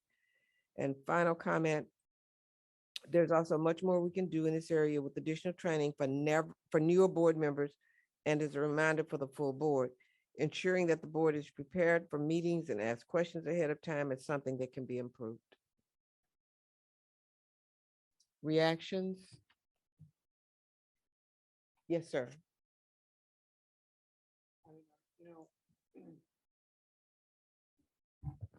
I'll look at these evaluations and they seem so negative, and it's just, I'm maybe it's my point of reference, but these board meetings are so much easier. I'm not going home every board meeting in a rage, feeling horrible, feeling attacked. No, I mean, it's really, Yeah, it's all like, relative though, Nikki. so, It's all relative. you know, like, I'm having fun, I'm Finally. engaged and interested with what my colleagues have to say. I think there's and my experience is that we respect each other so much more, and we respect the staff. And there isn't look, we blew apart one time here around your appointment. All right, that wasn't our finest moment, but there were circumstances, and sometimes you're just not your best, but in comparison, we're doing great. And like this thing around confidentiality, I don't get it. I don't see people violating confidentiality. I don't know of one instance where I know of any colleague here who violated confidentiality. I don't get it. Well, I've seen no everybody's evidence of it. everybody's experience is different. Anyway, so I just want to, in defense of us, I think we're doing so much better. So I don't know. I'm gonna shut up. Okay, thank you. Are there other reactions? I didn't mean it like it sounded. Freudian slip. It was not a Freudian slip. All right, Helen. No, but I was most appreciative for your comments. That's what I I intended. know that. Okay, We're good. okay. We're both Southerners. That's right. Any other comments on this one? Anything we need to add? Maybe I'll piggyback on that and I'll say, I think what you what you just delineated as a quality that differentiates past experience and this experience, and hopefully an experience going forward, is the word respect. Yeah. I think if at the end of the day, we have respect for each other, always, professional and otherwise, and we have respect for the chancellor, our current and our forthcoming, I mean, it's going to make a difference. That's going to make a big difference. And then the other thing is, I will say, attendance at graduation was very poor. So true. So true. And I think that I was guilty of that. And we really have to make sure that we remember as board members that we are at all of those graduations at the end of the year, because this is why we're here. And I that was my absolute not good thing this past year, because I was, but yes. Okay. Other comments? All right, in our last area, board training, that's come up a couple of times as needed, and especially when you're acculturating new people into your group. Let's see, you had a couple of items where you gave yourselves 4, you participate in trustee professional development, and the other was self-evaluation process. And you know, you've come a long way on that one, because you couldn't remember when you'd had a self-evaluation before we started up this round. So that's a huge improvement. The board measures its accomplishments against board goals. I'm curious why that's slow. What we do. Anybody want to speak to that one? The board goal, measuring accomplishments against board goals. Yeah. Anybody want to speak to that? Because you have the board goals and we go through. We're not doing quite the same way this year. Yes, Louis. So I guess my perspective is looking at it from the viewpoint of data, that we don't look at our board goals in terms of data, and we don't evaluate the data or try and generate the data to determine whether we're being successful on our board goals. What we've done in the past, and we didn't do this year, and I'll tell you why when we get to the goals, the staff puts together a document, because you haven't done a full cycle, this is your first full cycle, that shows all the things, and Cindy, and Cindy, yeah. All the things the board did related to that goal. And so that's what's happened in the past. We've actually done that. Not this year though, for a reason. Other comments? Okay. Yes. I just want to reiterate I did ask for an orientation, and I just think it's such a missed opportunity to kind of set the, I guess, or, for that new board member, for myself, to set the culture of the board and to be able to, understand somebody. I'm even thinking about the board goals. I don't know if I've ever seen them before. And so, I think, that's just really, really important to be able to do. And I'd still welcome it. Yeah, So, and we talked about this in the past. I think because of the inconsistency in chancellors of the changes, it hasn't done it hasn't been conducted in the way that it probably should be. And it probably should not be just one time. It should be over, some districts do it over a series of months, because there's just so much to learn. And I just want to, not in defense, but circumstances this year were very different. And you can probably, well, I was going to say to our former trustees, but there's only one still standing, and that's your president. Because we had the election in November, and then we didn't have the appointment until March, it was with intentionality that we decided not to start the orientation for the new board members that came in November, except for one. They had one session, because we felt that it would be much more efficient to do it when all of you were together. so it can still happen. And it is ongoing. It's not just one session. And then the other thing I want to encourage, there are 3 major activities that happen at the state level and at the federal level. And there has been money put aside with intentionality that board members go to those events. Because you don't just hear it from us, you hear it from your colleagues, both at the state level. There's a league new board training that happens in January. Some appointments weren't made by then, but we did have the two new board members, Trustee Johannes and Trustee Quinlan, that attended that. That's the state level. And at the federal level, we have the ACCT Congress that is coming up, and they also have a leadership training. And then we have a spring conference that is done by the league just for trustees. And the only one that went was Trustee Withrow. And I try to go when board members go, just because you may have questions. And I don't want you just there by yourself with nobody else to talk to. And not that I like to go to all of those, because I've done them a lot in my tenure, but it gives you a chance to discuss with your board trustee member and with your chancellor, questions that come up, that how come we don't do it like this? Or what's the history behind how we got to the way we do it? And if you're just by yourself, you don't have that person to bounce it off of. So we strongly encourage, there's a excellence in trusteeship that at one time, every board member for the trustees had that certificate.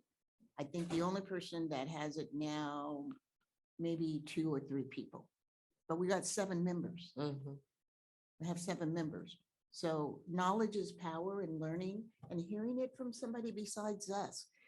You'll find, God, we're not so bad. Oh, I never knew that district had that issue. And I didn't know, and I think recently I started to understand the emails. I didn't know that we could go to these, that we could get paid, get money to go to these conferences. So I think that would have been part of the. Yeah. Yeah, that would have been. Yeah. I think recently I've started to see these emails come through on the conferences, but even then I was like, do we get those paid for, or are we paying for them? That could No. change with the budget, but right now we budgeted for this next year. For each trustee has a certain amount, and if a trustee doesn't go and there's still funds available, we decided that, we can do that. There's a Yeah. policy on it, you can believe. I was just gonna say, there's a policy on that.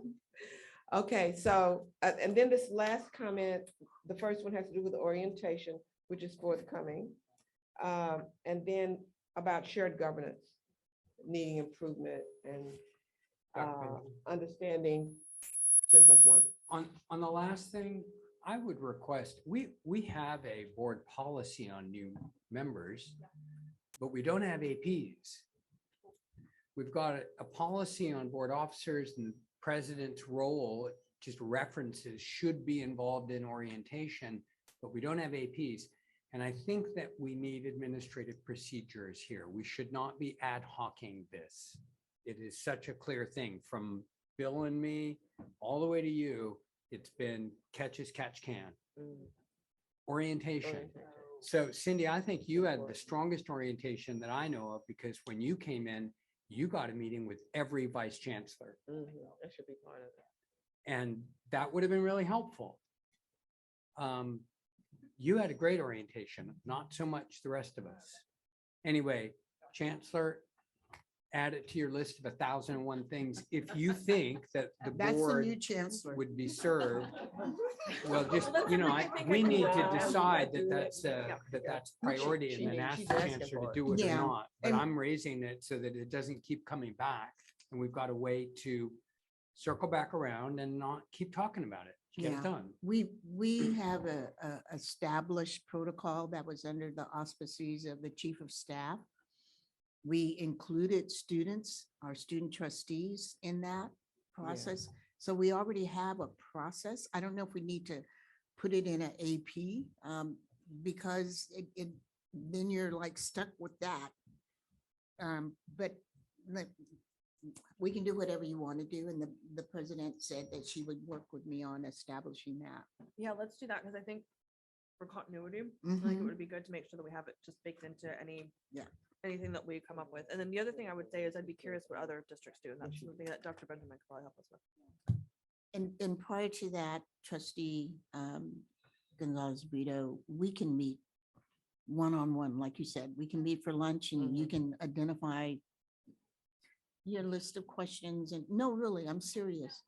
And then that way, I don't want to wait for the formal to give you that orientation. And we've already started, like I said, with the 2 trustees that were elected in November, but we didn't start with you. And so that's on my shoulders. I'll do that. Okay. Okay, so that completes the review of the goals. We're gonna get back to them later if we have time, and I yield now. Maybe we do a break, maybe 5-10 minutes? Yes, why don't we take a 10-minute bio break, food break, get up and stretch break, and then we'll go to the next section. So it's 1:44, so could we start at 2? That's 15 minutes. Okay, let's start at 5 till.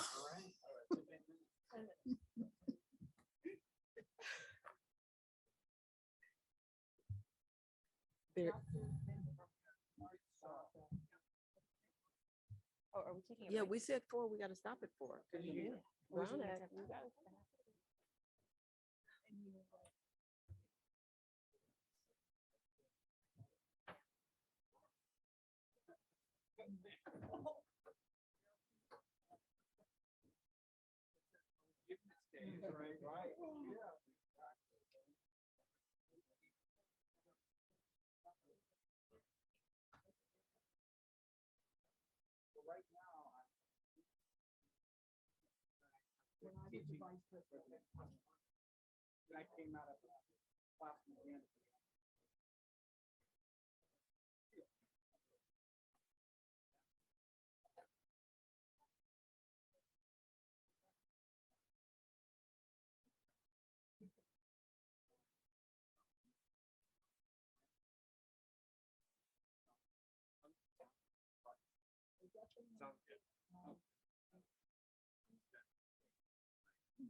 And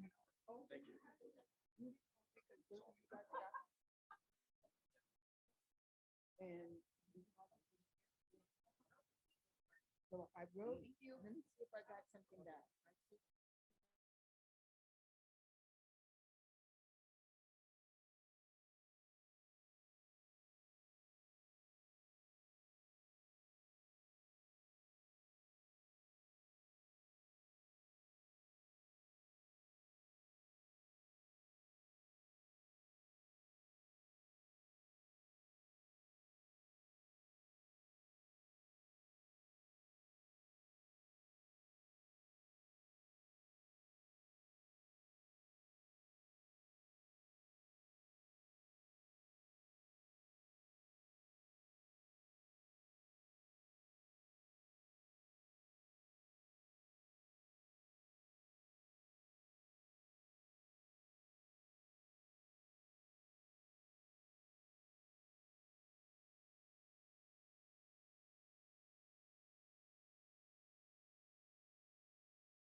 We're already at. 30 minutes. Yeah. And then facilitate discussion is 2 hours. So we're at my time.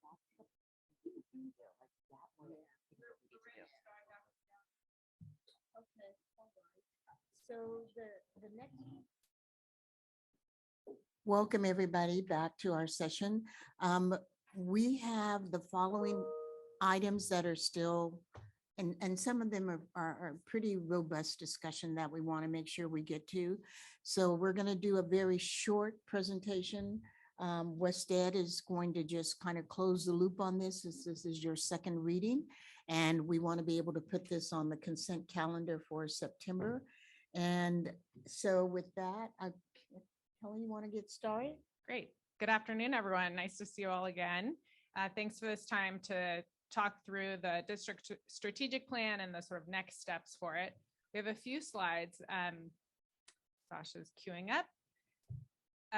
Essentially, we're going to do just a very brief recap of how we got to today on the strategic plan, and then spend a little bit of time discussing. We have 3 major objectives. One was to start talking about how to incorporate the board's new goals into the strategic plan, but since the order of the agenda today has been changed a little bit, we're just going to stay after our presentation to listen to the discussion about the new goals, and we'll start doing some of that incorporation with the help of Stephanie and Tina and the Chancellor, and then can revisit it in September. I have a different team with me today, and they'll introduce themselves as we talk. And so 3 major objectives. I mentioned the first one, incorporating the goals, which we'll get to later. We also want to talk a little bit just to make sure that you to discuss your role in supporting the college plans and the district strategic plan. And then, of course, get any other input you have to help strengthen the district strategic plan before we bring it back to you in September. A couple of suggestions we've had from past board meetings. One, there is one of the figures in there we updated for the colleges to include, it's around educational attainment, and we will be including those members of the community with no high school diploma or GED. So that will be reflected in the plan we bring back in September. And there's also been a request around incorporating some data from the Center of Excellence, which we can talk about a little bit more later. Okay. So on the next slide. So the process so far, I think the Chancellor talked about this earlier. Sasha, go ahead and you can go to the next slide. We collected data for these plans. We worked with the college presidents and their college communities and external partners to develop their plans, and then really drafted the strategic plan in response to those college plans. You have approved the college plans. Those colleges have started to implement their goals and actions. And now we're bringing back to you the strategic plan. We have once we make some content or other updates that you'd like to see in those, it will also go through design and formatting to make it as beautiful as possible. So you can use it in your work. We used 3 sources of data to inform the district strategic plan. It's on the next slide. The first was the environmental scan and review of institutional data. We also gathered input. Several of you attended the charrette last fall, which we had discussions on 4 major topic areas, which is included in the district in the strategic plan, some of the suggestions from the community. And then we also incorporated the college goals and strategic actions as a source of data to inform the district plan. Okay, I went through that really quickly, but we want to get to the important part, which is the discussion. I'm going to pass it off to my colleague.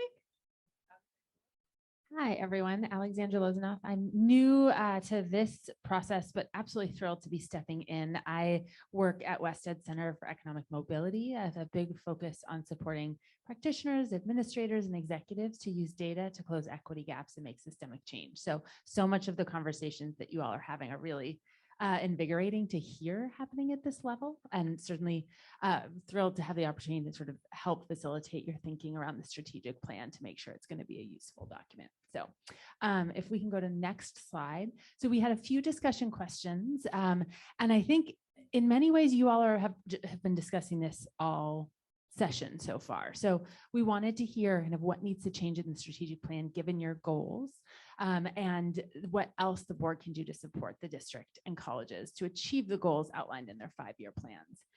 Based on the comments and conversations you've had to date, it feels like those first 2 questions really come down to how the board can support the district and the colleges to really make sure that this plan is being used, that it's taken off the shelf and put to action. And so I think we want to start our conversation there and get into some specifics of really stepping into the naming the needs that you've already called to attention. And then once we talk a little bit about that, we do want to hear if there's additional suggestions to strengthen the strategic plan more broadly. So, so to start, I think what I'd like to do is direct everyone's attention, and I updated, if you look in your packet, it's starting on page 58. So if you wouldn't mind turning to page 58.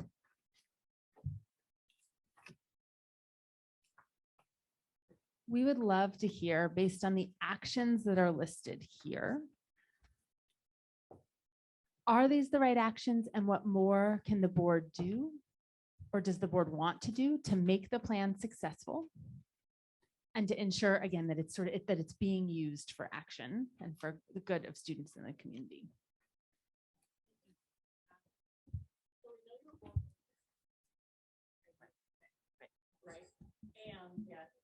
Oh, sorry. Thanks.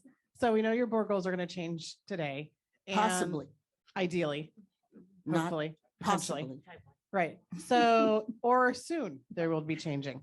And so on the left side, you see the board goals, and then the key actions obviously on the right side, right? So so we know we flipped doing the goal process before this as well. And what I think we can do is assume that your board goals are still going to be in larger buckets. They're not going to be very minute or detailed or focused. Just the nature of goals versus activities. And so when you're focusing on your activities now, I mean, these will be revised potentially or not, but think about the buckets that you guys are, still wanting to have as goals. And then you're going to be looking at the activities and how they align or not with those. And that sort of is the work and the updating to this section and the input we really need from you. Thank you. And let me just kind of go over it also, because I think we're looking at it from multiple lenses. The recommendation from staff is that, given that we're still in transition, we have a new chancellor coming on board, we're mid-year, the colleges have used the goals that are on the books in developing their educational master plans, that we don't change those plans, those goals. They're broad enough that we think all of our activities will fit under those goals. What we want to focus on, and what I want to have a discussion on after this, and I really want to make sure we have enough time to do it, is to look at activities that we as a staff, and I mean that as a broad-based discussion that has already taken place on the campuses to get the campus educational master plans, which again feed the district educational master plan. They've already identified things that you're looking at on page 84 of things that the district can do to help support them. So we are not starting from scratch. These are already things that are already nested under the board goals that have been identified. So if there's something that's missing or something that you want to add, those are the operational things that we can work on. As we were going through that process and the brainstorming that we did as a district-wide leadership, that means senior staff at the district, the board presidents and their vice presidents at each of the colleges. We did some brainstorming also, and we put those under those same goals. And some of the things that we came up with could be potentially contentious. So we need to just have time to discuss those today. So unless there's a lot of changes on the things that you see that Wested is asking you about, I really don't want us to lose the momentum and go through each and every item that's on there unless you have some questions. Because we won't have this opportunity, I don't think, in the near term to do this, to have all of us around the table with you walking through this process. So we want to maximize the time that we have available. And we want to bring to your attention some very critical things that have been brought to light and that have been floating around, like consolidation, like selling property, like long-term leases that go way beyond what the colleges have identified on an operational area that they feel that the district can help them with. So I just want to put that in context so that we don't spend a lot of time on the details of those, but looking at them and going over them and not just, saying, okay, we'll do it, but really taking a look at it. But I think just to put it into context of what we're trying to accomplish today. So these have already been identified. They're in the college's educational master plans. If you read it, maybe you forgot. A lot of these have already been identified, but we're saying, look at it again, because you're saying in our strategic master plan that these are the things that you too agree with the colleges that we need to do. Okay. So that's our first task. And then the second one is to talk about some other items that have come up on a broader scale because we were asked by the board, at least one board member asked, well, what are we doing to address these concerns, knowing that we have a structural deficit? And those are the things that we also want to get back to you on, because if you want to incorporate them in your strategic plan, we can add an addendum to do that. It doesn't have to be go back and redo everything. It can be an addendum that we reference within that. Okay. Any questions, Trustee Quinlan? Thank you. So I talked a little to Wested beforehand, and I don't understand, and this is in the college plans and in the ed master plan. I think in fact the data is the same in all 4 colleges and in this plan.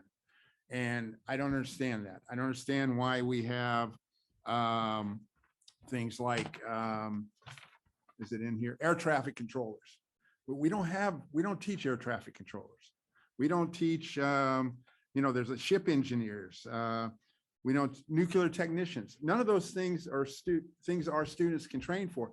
To me, as much as a strategic master plan, this is also a marketing plan. And when people in the community look at this and they start seeing, well, how do I get into the ship engineers program?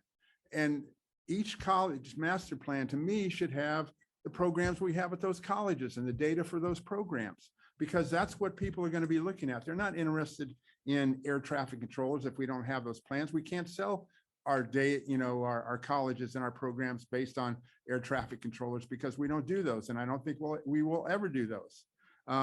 So that's my big beef. And then when it looks at the job data, so just to, I looked at bookkeeping and.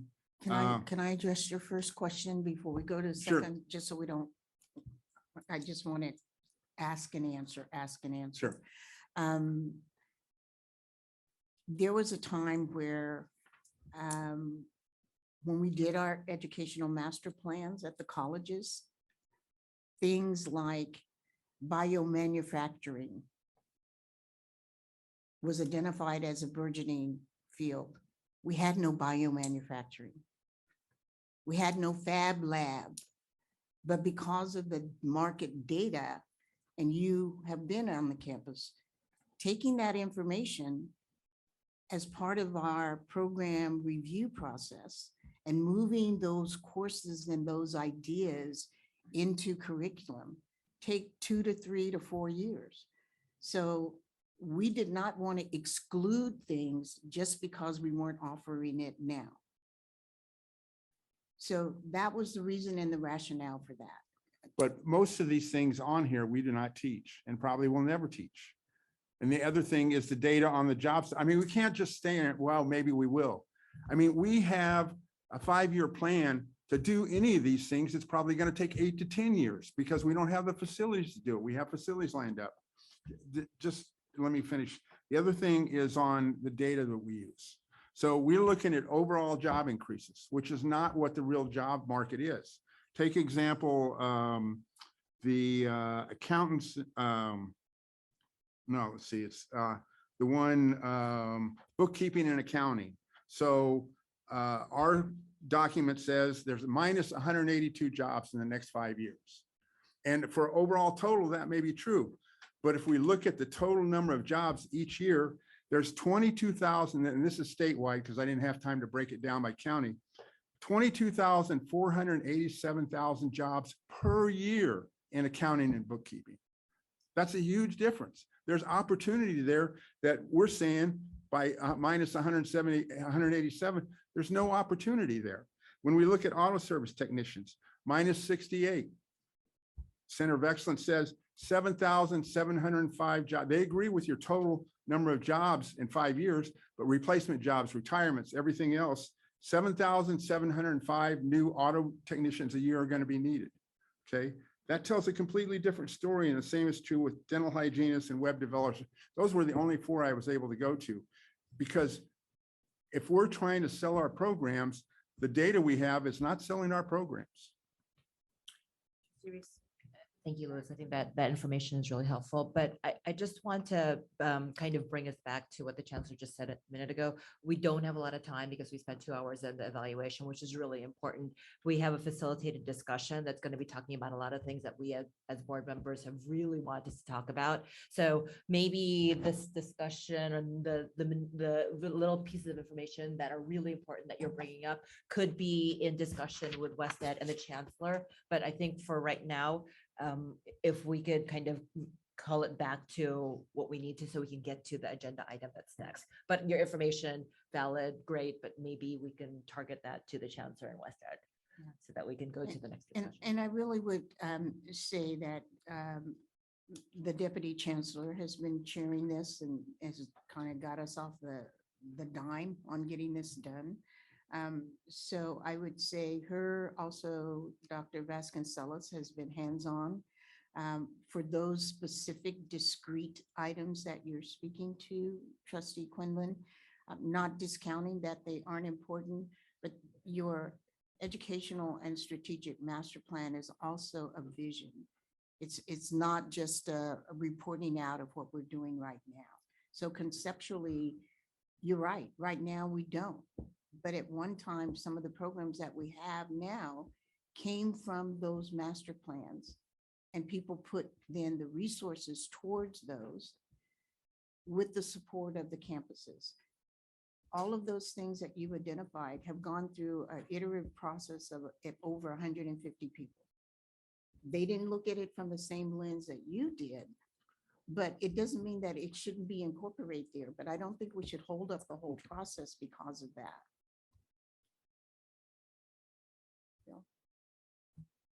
Are there any other? How long does it take for something like air traffic controller program? How long does it take from the time when it started until we have an ongoing staffed curriculum? It depends. I'll give you the lawyer's answer. It depends. If it's something that is wholly supported by the campus, there's funds there and the resources there, it could take as little as 3 years. And I say that not facetiously, because it has to go through the curriculum process, both at the college, at the district, because we have a district curriculum committee, and it has to go up to the state. And it has to Well, go the through reason the I said, funding process. the reason I got into that is that it, on the internet, it indicated that there's a tremendous need for air traffic controllers Really quickly, Trustee Withrow, I know that we have a and lot to get to. projected out over time, not only the seats that need to be filled now, but retirements that are coming down the line. That There's a was my big, point. That was my and point. if I remember correctly, that was the reason we stuck that in there. Yeah, that was my point. It's not just a report out, your strategic and your educational master plan. And people use those interchangeably, strategic. And we intentionally used educational master plans for the colleges and strategic plans for the district because it's looking Right. beyond just what we offer in our curriculum right now. It's looking at the job market, and that was a reflection of what the job market is saying, and not just saying that, doing an interpretation of that. And I think what you're saying, if I hear you correctly, is that we should interpret that a little bit more and say, yes, there's going to be all of these loss of positions, but there's an opportunity, SWOT, there's an opportunity because we are losing those positions for us to grow our programs to address those losses because people are retiring. Graying of the economy is what it's called. Let's go ahead and move to the next things. We have just so Okay. much to get. So through. I just. I appreciate the discussion, but I just want to Yeah, be mindful of time. I just want to make sure that you know that we're not losing those ideas and just working with that is all. You guys. I would just say, I think we can address your suggestions pretty easily, so we're happy to do so. Okay. Any other questions about the strategic plan, other than what I think Trustee Quinlan has brought up? Okay, all right. So I am going to try to share my screen because I've been trying to get this completed. And oh gosh, I'm not logged on. Let me send it to you, Sasha. I forgot. I didn't want my face Yes, up ma'am. there, and also be here in the room. So while I send this to her, let me just talk a little bit about the next portion of the discussion. And I'll send it to you right now, Sasha. The next phase of the discussion, we looked at as a team, some strategies, specific strategies that some being things we can implement immediately, some being things that are going to take a little bit of time, some things that we need the support of the board. And because we have not as many individuals working, we've been, freezing positions. We're in the process of hiring individuals, making sure that we have the right resources in place if it's a priority for the board. So this presentation will actually give you that overview if I can get it done. And excuse me I forgot I didn't log on. And geez, how did I get such a big screen? My goodness. Okay, it's like huge. I don't know what I did to make it so big, but let me just get this up. Send it to Sasha. And I'll start. My apologies. I'm trying to go so fast. Include.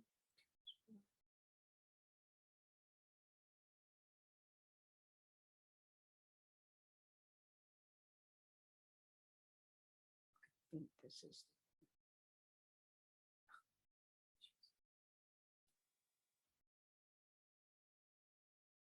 Thank you. All right. Let me just make sure I have the right version. I don't want to give you the wrong version. Yeah, B2. All right.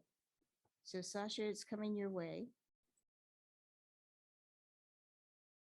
And I wanted to just give the board a background of where we are. So.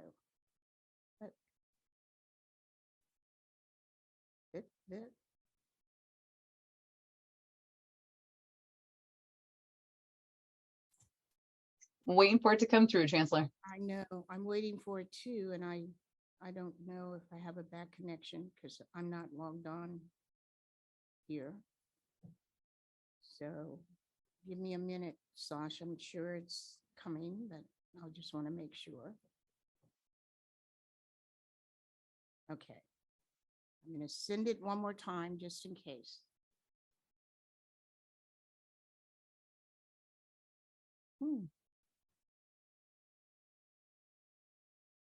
Okay, Maurice, can you do this while I talk? I can't do both and it's, should be there and should be going to Sasha. I just created it, so it may be in drafts because I got out of that to make sure I had it. But it's version 2, or you can create a new one and it should be in the log. So it's version 2 of the PowerPoint presentation. It should be at the top of the queue if you send it to Sasha and say include.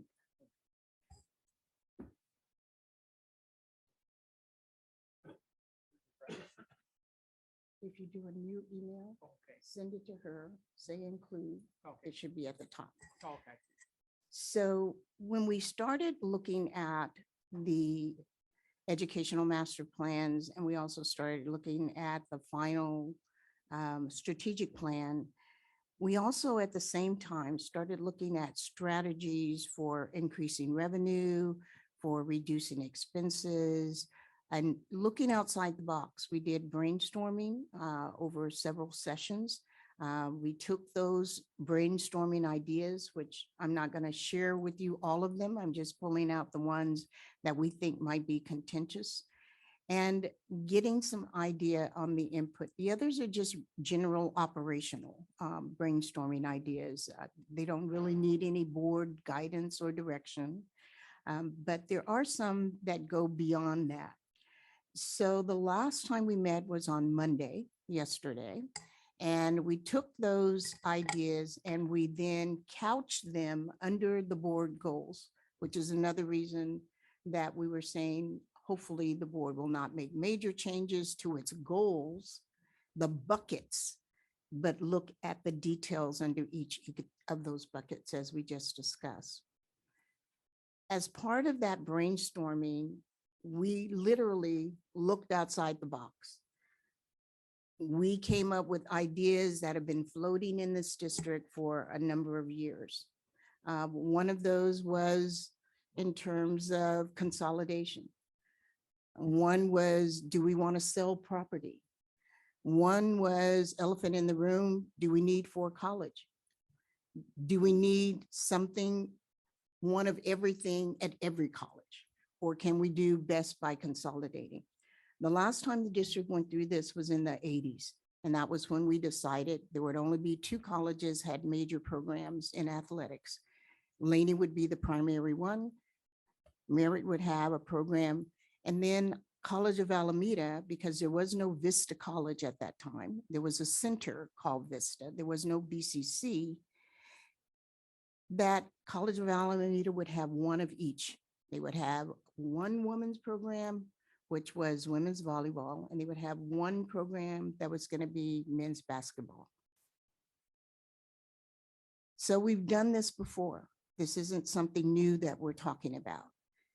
We made sure we consolidated all of the automotive over at College of Alameda because it used to also be at Laney College. So we have gone through this process, this iterative process. And in fact, there was a lot of divisiveness about who got what. So we don't want to present something to the board if the board says, we don't want to go back and do that again. It's a waste of the staff's time and energy and money to do that. So what we're asking is, out of those brainstorming ideas we came up with, we pulled out 4 or 5 that fall within your board goals. Like I said, we took those brainstorming and put them under your board goals, just like the colleges did, and just like what was presented to you by Wested.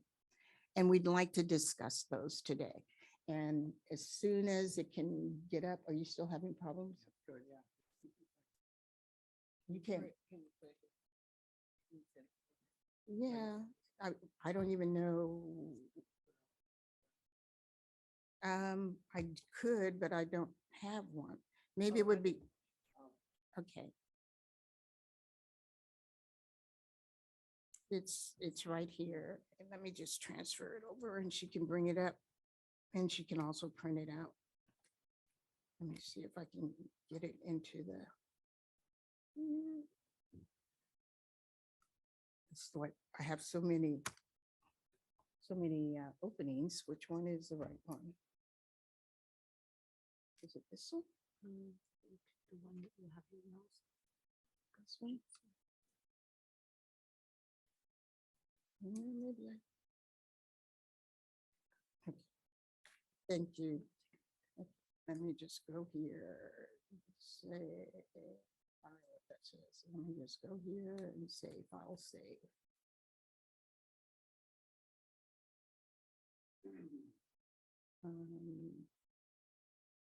Where is the? What does it say?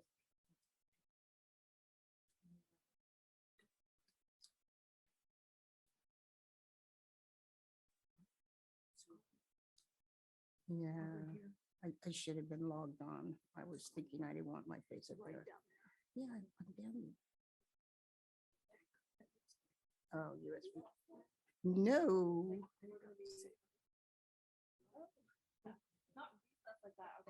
Okay, all right. There you go. So I'll start with my presentation at the beginning, and then we'll catch up when we get that up. So we were asked, what have we done? What are we doing to address some of the shortfalls that we've already identified in our budget and in our planning processes? We looked at strategies, we looked at efficiencies, and we've also actually accomplished some things that I wanted to just bring to your attention quickly. One of them you got a presentation on yesterday, and that was in the marketing plan. We identified matrices that we're comparing our data to. We talked about what the plan would be for the future. We talked about the accomplishments we've had this last year. And I won't go over all of those because it's available in board docs as of yesterday. The other thing that I wanted to talk about was what was launched, what is in progress right now, and what has been implemented. And I looked at it from the status of the district, not the colleges, because you've already got a report on the colleges, and we're talking about the district strategic plan. So we looked at educational services, started out with that. And I just gave you some data. Dual enrollment has grown by 92% since we started that. That's something that is to be proud of.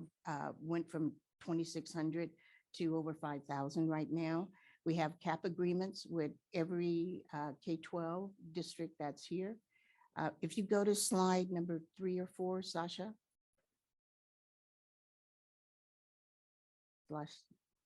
Okay. We did marketing. Go to the next one. Go to the next one. Next one. Ed services. So I'm not going to go over all of this. I'll make it available to Sasha, so it'll be out there, and we can also send it to the board. There's been talk about CTE. What are we doing with CTE?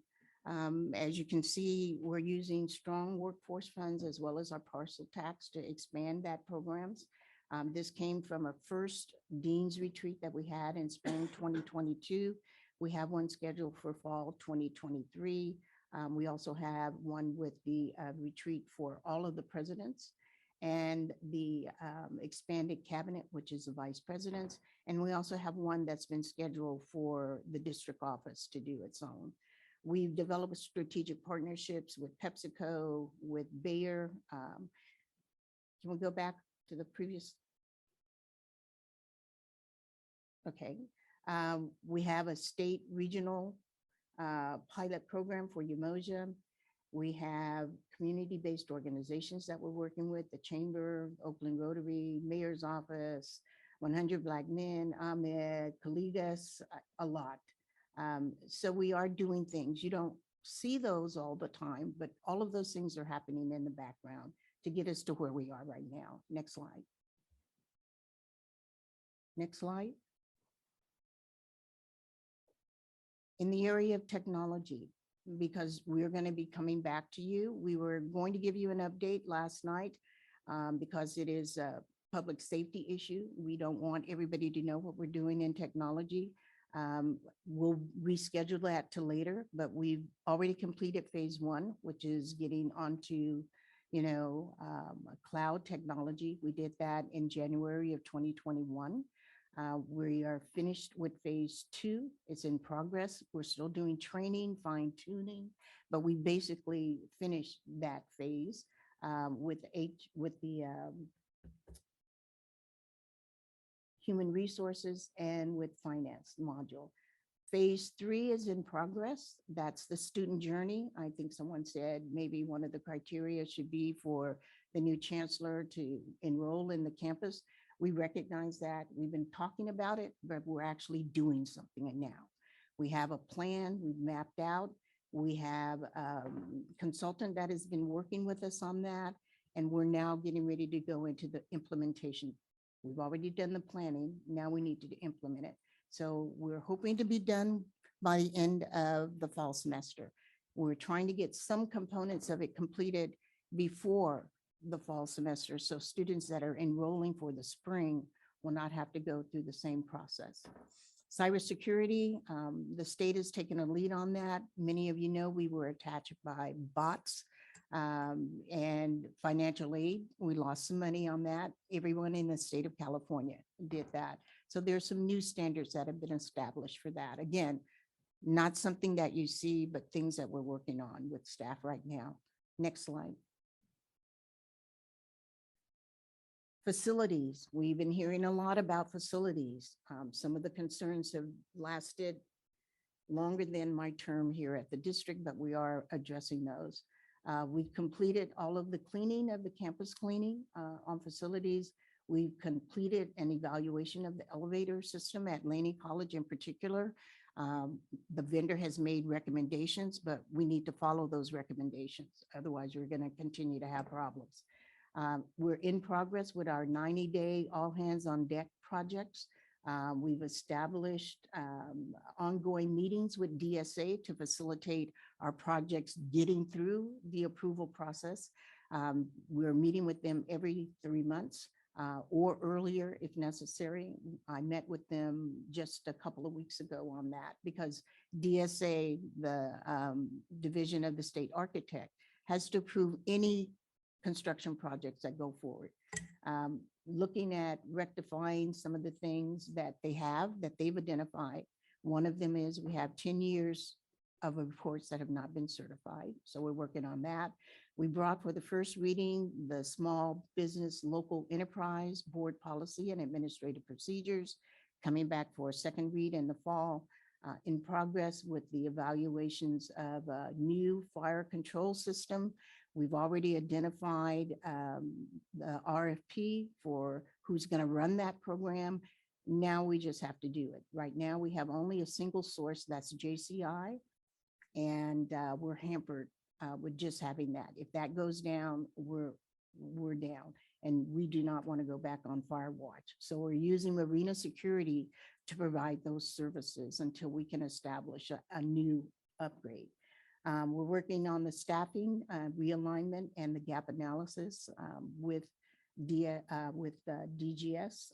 That was already mentioned by some board members that maybe that's something we need to do. And we are working with our contractors to establish some contract protocols so that it isn't caught up in legal and they're at the front of the queue, so to speak, rather than at the end. Next one. Getting down to the meat of the thing. Fiscal. A lot of things. I won't go into what we've been doing with fiscal. You've had a couple of updates. You had one last night. We did the tentative budget that was there. But again, some of the things you may not know in progress is hiring of vacancies that we have in financial aid. We also have associate vice chancellor that resigned, and we have a purchasing officer, all key things that we need to do. We also reported to you that Department of Ed under Title IV, which is our financial aid, did an assessment, and there are some things that we're going to have to do on that. So just a heads up, that will be done by the fall semester. And in progress is the phase 2 of the budget allocation model and the resource allocation model that Dr. Jones spoke to yesterday, and that were in his slides, and aligning that with our student-centered funding formula. Next slide. the current status of human resources, because they don't really get a lot of credit. I just point you to bullet number 4. From May of last year to May of this year, they posted 314 positions. They received 2,981 applications that they have to review. And they onboarded 271 people from February, just for the month of February to now, with our Professional Development Learning Center, just so you get an idea. And HR, even though it's understaffed, is working with HSV Consulting and Dr. Helen Benjamin, because they're doing the back-end processing for the new chancellor's position. In addition, they are working on the associate vice chancellor's vacancy that I just spoke to, a purchasing director that I spoke to, the BCC president that just left in June, and also a VPAS at Laney College. Next slide. So we're kind of busy.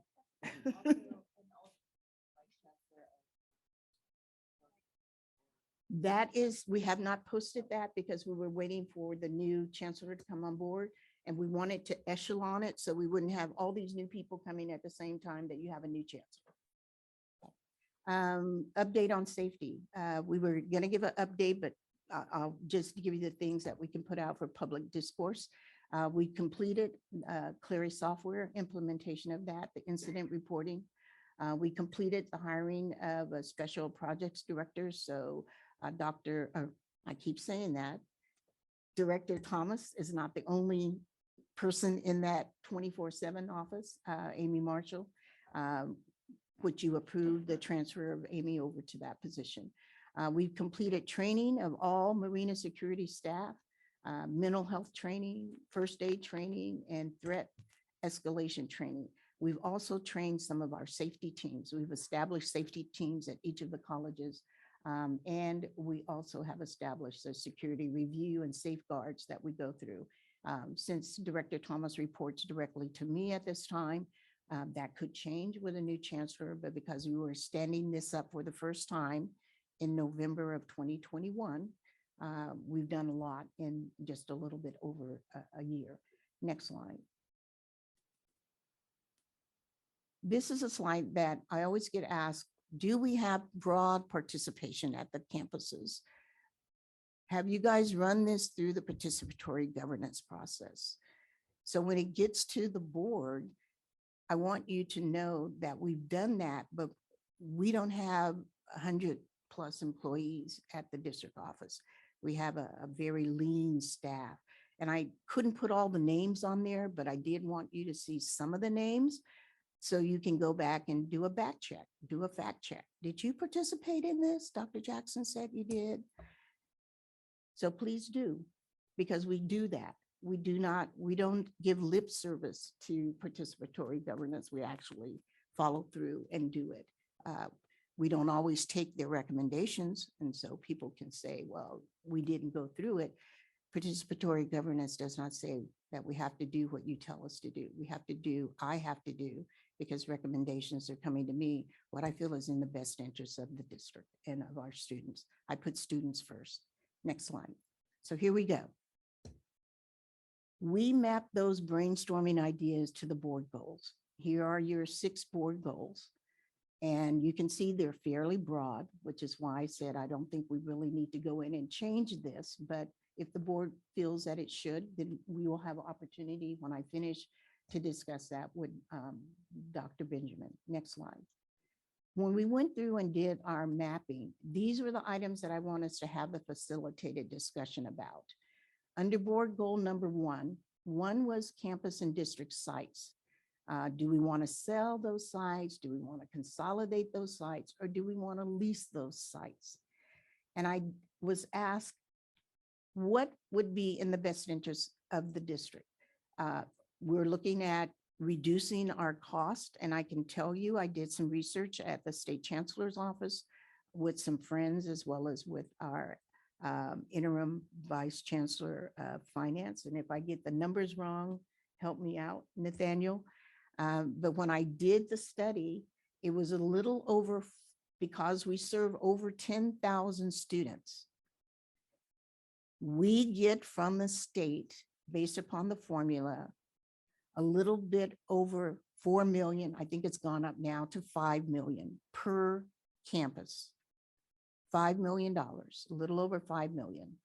When I did it, it was 4,000,009. If we change to a model that looks like City College of San Francisco, where you have one campus and you have multiple sites, one campus, multiple sites, each of those sites receive a little over 1,000,009. So is it financially in our best interest to do that? It depends, but I'm giving you the numbers so we can have a discussion on that.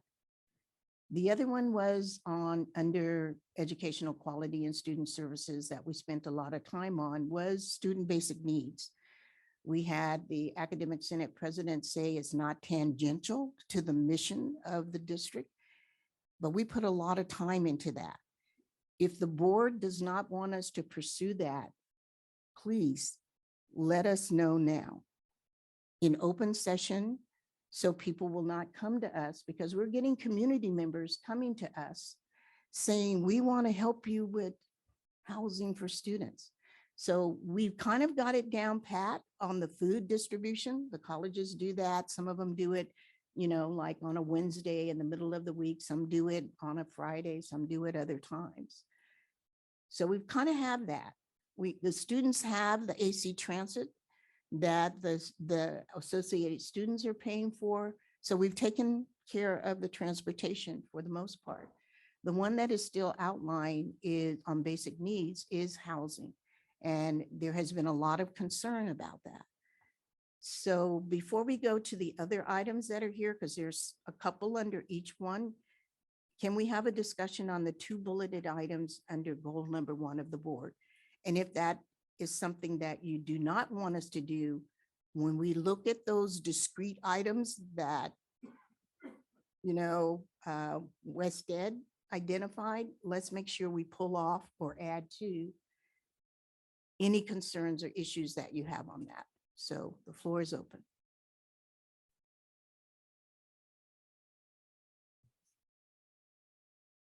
I think maybe my question is, can we have a few more prompts to help us with this particular discussion? So the 2 things that you want is whether we want to actually sell property, whether that's off the table or that's something that we're willing to discuss, sell the property or lease it, number 1, and or whether we want to go forward with student housing.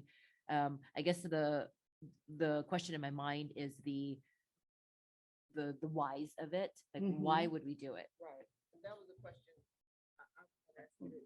Microphone. I don't think I heard. So you talked about enrollment, but if you're talking about projections into the future, which I think you have in your head, that over time, that your enrollment has decreased, there's a financial issue, the budget has decreased by so much, you need to, that's the part I didn't hear that I think they need to hear is the why and what the numbers are, what it's looking like. Is the population decreasing, the high school population? Is it enrollment in the population service area decreasing, or why would they do this? The why is the part that we would provide to the board. If the board is not entertaining it, why would we as a staff spend our time providing something to the board that the board does not have the stomach or the institutional will, or feels that it's too political, or. I'm gonna play devil's advocate with you. Okay, but and that's what this is for. Why are you This is proposing it? Because it was brought up. It's been proposed in open session on multiple occasions. But why would they consider leasing property or selling property? He has What's his the hand up. problem we're trying to solve? Yeah, Okay. that's what the part that's left out. You got to speak louder or get a microphone. Okay, the problem that we're trying to solve is to address the structural deficit that exists. We've talked about that on numerous occasions, and I provided ample information regarding that in the presentation yesterday.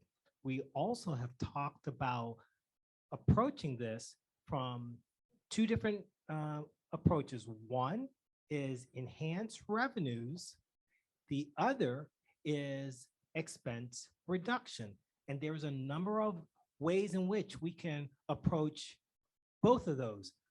And what we need to do is to get a sense of the feasibility in terms of tolerance of the board to pursue certain strategies and their aversion to pursuing other strategies. And that's essentially what we're trying to ascertain, is to get a sense of which things are you willing to pursue and which things are really off the table based on your value set, your principles, and priorities. Thank you, Dr. Jones. I think the reality that we got yesterday as a result of your presentation is that our revenues are going to continue to stay flat while our expenses are going to continue to go up. We have to address that now before we hit the skiff cliff. Am I hearing that correctly? You are absolutely correct. We do not want to kick this can down the road. It's like the Titanic. You can't make a U-turn when you're 24, 25, just so you know, is one budget cycle away. It isn't something that, when I say strategic, we need to do some things now to address that. And it is not fair to a new chancellor to come on board with no plan. And so I'm trying to take that on as an issue. I don't have to, but I feel like it's been mentioned in multiple occasions. So that's why I brought it up as an And these are elephant in some the of the room. options that we could. These pursue. are some of the Okay. options there. And I don't want us to spin our wheels on something and then we bring it back to the board and the board votes, 4-2 that we're going to do it or not do it. Something has to be done though, is what I'm hearing. So, yeah. Go ahead, Claudia. Yeah, I guess I'm a little confused because, I mean, there's the revenues stay flat, but we also, are there specific strategies around, because I heard yesterday too, retention is a problem. We're increasing enrollment, but then retention is a problem. So we're actually not having an added value in number of students. And then the other is, I guess I'm trying to figure out, so I get the sale of properties as a revenue generation, but why is student housing up there as a way to solve the problem between retention and expenses? Okay. Those are two separate distinct things. Okay. I have a list of about 80 items. We can't talk about 80 items in this, and many of them are just internal operational things that we can do. We don't need any guidance from the board on that. And one of them is retention. That's why we're having the retreats to discuss that, to have the data. Another of them is collaboration across the district. Going back to when we used to pull together departmental clusters, because we may have a 1 or 2 people in a department, but we have 1 at a campus, 2 at another, none at one, 2 more at another. And so having those departmental cluster discussions at the faculty level, we're doing in the fall. So I don't need to bring that to you to say, okay, here's just some things that we're Well, I looking guess- at. And one thing I want to say, I don't want to go into the student housing thing right now. I I'm not think that talking about that's- student okay. housing. Yeah. Okay. And I guess the only thing I would say is that around understanding the retention issue is if you came back to us and said, we can do X, Y, and Z, but it still only raises our revenue this much, then it helps me understand, oh, so then no matter what we do around retention and recruitment, it doesn't close the gap enough. And then I can understand why we're talking It's not about the enough. sale. Yeah, so, but But we presented this in multiple occasions. We presented this, in fact, we presented this yesterday. We didn't get into the weeds, but I specifically remember 3 or 4 charts that Dr. Jones put up to show that. And he said, at one meeting, when we did the tentative budget, if you go back and review, there was a question about, well, I thought we were growing. Aren't we going to be able to do that? And he said, I hate to tell you, we are not going to grow enough to close a 30% deficit, not in 2 years. That was a specific question that was asked of him. So we have done that. We've given you that data. And maybe it's not, you can present things where people don't comprehend, but we have done that. And we've said it, I even come back because Dr. Jones is very eloquent. And I say, let me say it from my military training. And I said it yesterday, butts in seats is what we used to call it. You remember that yesterday? And I said, that is how we used to get our funding. How many people were sitting in our classrooms on Census Day? SB 361. We moved from that to a SCIF model that is getting ready to be implemented in 24-25. We cannot close the gap with enrollments or, spring is free and fall is free. We've got to take some other actions. We've identified 80+ actions that we are going to work on. Some of those are the ones that you're going to see today because they're big things. But we need to know if the board is going to support us on that, rather than us spending a lot of time and energy and bringing it to you, and you're at the end of the end of the process and you're telling us, oh no, we can't do that. No, I don't support that. We'd like to know, I'd like to know, because I have 6 months to try to finish this up.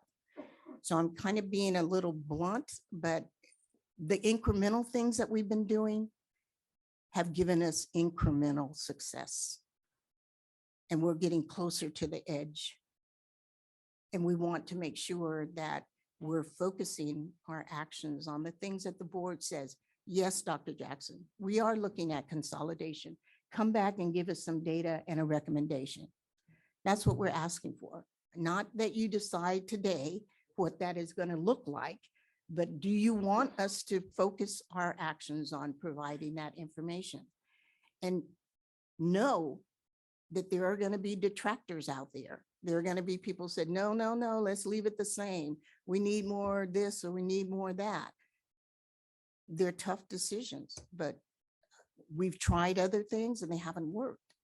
And Dr. Jones can attest to that in terms of our projections. So we're not asking you to tell us what to do. We're saying, do you want us to focus our efforts on these things? As exploratory. Exploratory. Yeah. Thank you. All right, I'm going to try to be succinct. One, on the question of housing, I think we've seen this coming for 2 decades, and we have, as a district, failed to act. It's an investment. And if we're talking about trying to solve the enrollment problem and solve the equity problem, we have to deal with the housing problem.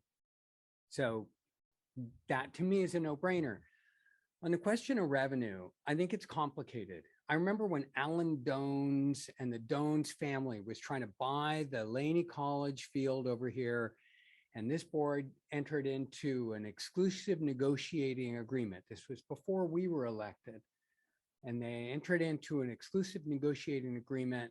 And the idea was that the Dones family was going to give us $40 million. That was pathetic.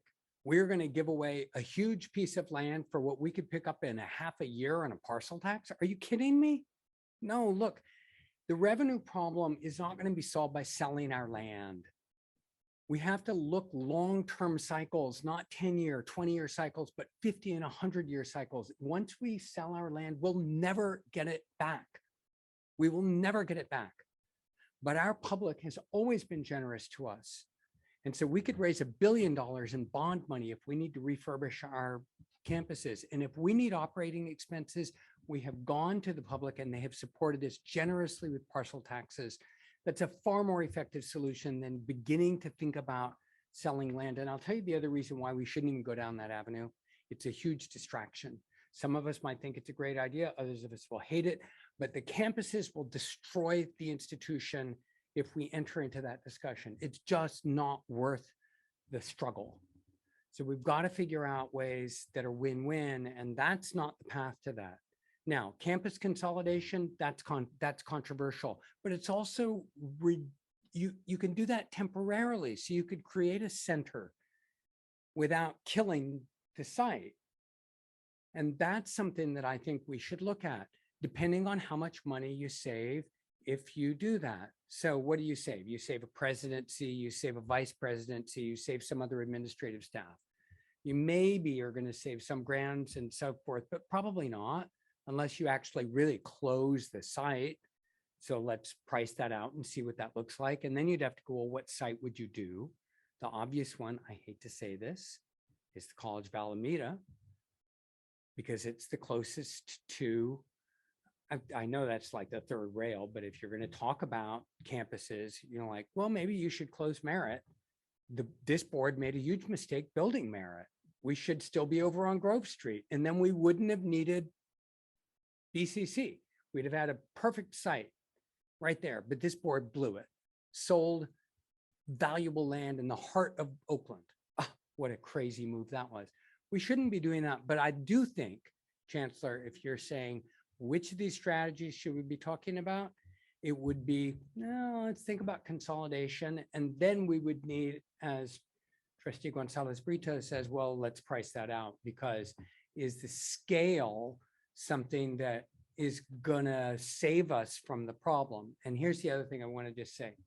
We can't keep calling this a skiff cliff. That's only part of it. It's also the OPEB mountain, okay? It's when we hit that bond payoff, and we're now like, now we've got to come up with tens of millions of dollars. And so let's have that balance. And if we have that balance rhetorically, I think we also calm people down, because it doesn't feel like we're blaming people. If anybody is to blame, it is this board and the prior administrations that created that fiscal problem. Yeah. Let's own that. Let's not blame anybody. Yeah. Anyway, that's my quick thoughts on, you said deal with the controversy. Yeah, I'll take on some. And that last one is the one that I would have a serious conversation about. Okay. And I hate that, by the way, for the COA people. It's like, that's horrible. But Wait. we've discussed some things, some options. Anyway, So, I- but we just and I don't want to haven't do arrived that. at conclusions. I'm just saying I'm Yeah. open to the discussion. Okay. So could I, before we go to the next item, Sorry. could we get like just a thumbs up? Or no? Oh, Yeah. I'm sorry. Let's hear some reactions. Go ahead. Go ahead, Trustee Reese. Yeah, so I think just a few different things. One, putting up the lease, the sale of the lease and the housing, and then kind of bringing in consolidation, but not actually bringing that up as one of the options at the beginning, confuses the conversation, because let's go back to the revenue problem. That's clearly a problem. That's under number And, 4. right, but consolidation's not up there. So Centralization and is on the decentralization. bottom. Okay, so I guess what I'm saying is, maybe if what we're trying to figure out here, which we have been talking about for such a long time, and the whole state and is talking about how things are going to decline, maybe even worse going forward, I think that maybe we take out right now the housing portion of it. I love the idea of private-public partnership that Julina has been talking about for a long time, but maybe let's actually even put that over to the side. And I just want to go back to the consolidation, because I think the consolidation, if we are looking at low-hanging fruit, that is a great topic to begin discussing. And that's a discussion or a topic that has been floated around by many people in faculty, by DAS, by you and I have talked about this. I mean, a lot of people have talked about this. This is not something that we're all of a sudden just deciding. And I think that if we think about the practicality of it, we have 4 colleges. This enrollment has declined so much in the past 10 years, and it's continued to decline. When we were talking about the marketing yesterday, one of the things that I had said, and I've said this before, but I was a little bit more positive yesterday after Mark's presentation, is that one wonders whether how much you invest in marketing is going to get you what you want in terms of increases in enrollment. And I guess to the point being, we have to deal with the fact that we have 4 colleges with so few students, where there are colleges out there where they only have 1 college and they have more students that we have with 4 colleges. Yeah. That's a reality. So if that's a reality, the question in my mind is, if we went from 4 colleges to sites, and they would all have their own identity, again, this is just, thinking out loud, I know that there's a dollar amount associated with multiple colleges. I think I need to know, at least as an initial point, what do we lose if we went from 4 colleges to 3 colleges and then sites, or 4 colleges, 2 colleges and sites in terms of revenue? Because do we not get revenue per the number of colleges, or is it just multiple being more than one and it's the same? You get funding for Okay, each Go ahead, college. Nathaniel. Okay, for all of our college fall in the small category. Small is defined as Yesterday. under 10,000 FTS. Okay. For 22-23, which was last fiscal year, we got 5,421 dollars. Now for 23-24, it's So it's this was 5 actually on million. Can yesterday's you say that again, presentation. Dr. Jones? It's 5 million. So 6 million. Almost 6 million. Yeah. 5,950,421. So can For- I just stop you there for a second? okay. So we are, just so the board knows, this was on yesterday's presentation, Yes, but it I don't know how was. many of you all saw this. So for the multi-college district, there are 3 different tiers: small, less than 10,000 FTE. Correct. Medium is 10,000 to 20,000. Large is 20,000. We, with our 4 colleges, are at small. That's a huge statement. And then to your point being. And for 23-24, which is our current fiscal year, that goes up by the COLA, which is now $6.439 million. So those numbers, so that you know where to find them, are in the additional resources that I provided yesterday, that I didn't have time to go into all of these nuanced explanations, but am more than happy to do so. So just so you understand, you multiply that 5 million by 4. And then And if- centers make how yes, much? Each campus gets that as long as it is a college. If we revert, say in 1 year, we revert to one college with multiple campuses or multiple centers, which is what City College of San Francisco has as a model. Each of those centers gets close to Centers get 2 million. $2,146,000. So I'm not a math wizard, but I know 4 times, 5 is more than 4 times 1 or 2, just make it easy. So that's not getting into the nuances of, okay, well, then we wouldn't have a president, we wouldn't have a vice president, we wouldn't have, that's just looking at straight off the top, the dollars. So it's about And- $4 million. Difference, yes, less. So I have a question probably for Dr. Benjamin. Are other multi-college districts going through, I'm sure there has to be someone else out there that's kind of going through this. Do we have any sense of how they're trying to address this problem?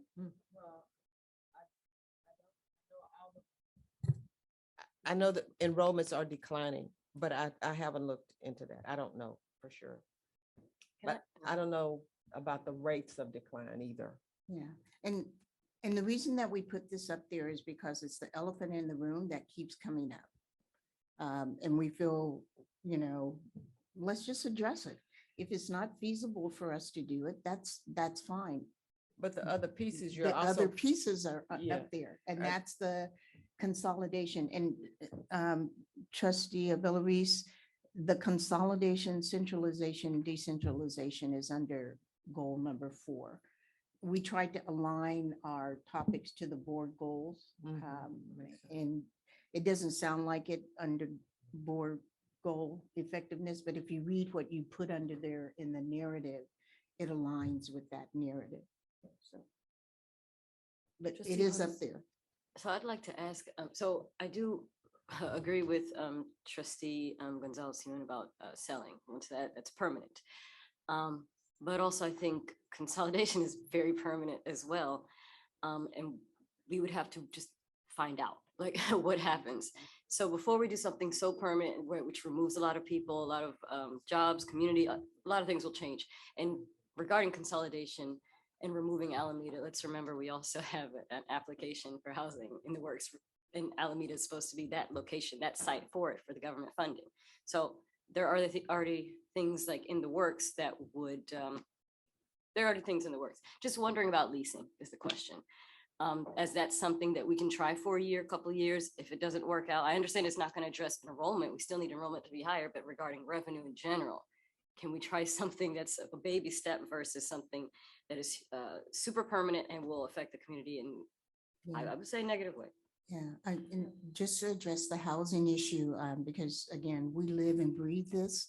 In the last budget, the state was told by the governor that the grants, housing grants, those are the terms we've been using, are now housing loans. Yes. They are no longer grants. And if you remember, I said there's many off ramps that we can take before we make that decision. That will have an influence on whether we move forward with that. Yeah, But that will, but it's an again, ongoing yeah, discussion. we're not trying to get into the specifics. We just need a little bit of guidance. If the sale is off the table, if consolidation, some of consolidation in terms of campuses, because there's also consolidation of programs. We discussed all of that. Then we'll take that and we'll look at leases. And we'll focus This the is emphasis on revenue, that. I want to. Revenue generating. Revenue generating leases. Yeah, we have vacancies at our campuses in facilities. We've already identified that we need to look at a common plan for rental. We haven't done that in 15 years. And I say that because I was here as a president when it happened. A vice president, excuse me. We need to do that. We need to look at what the market rate is. We need to be consistent. We have a gym at Alameda. We have a gym at Laney. We have a gym up at Merritt. Do all of them charge the same amount? I would hazard a guess, no. You don't have a district policy on that? We don't And have a procedure? district policy. We set- have a set policy on fees? facility. We don't have a district. You will do a rate update every 3 years, 4 years, 5 years.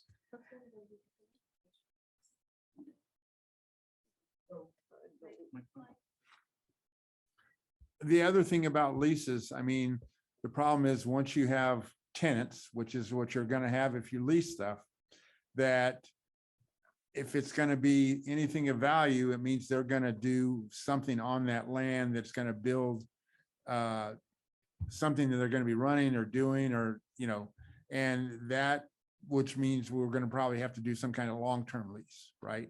That would prohibit us from using that.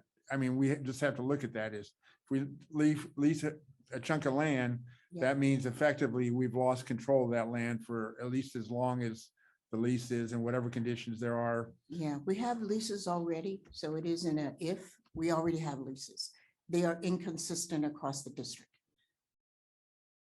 We need to do that. I didn't put that up on the screen. We recognize that as an operational Right. item. I put up the things that I really need guidance from you, but we know we need to do that. And they are inconsistent.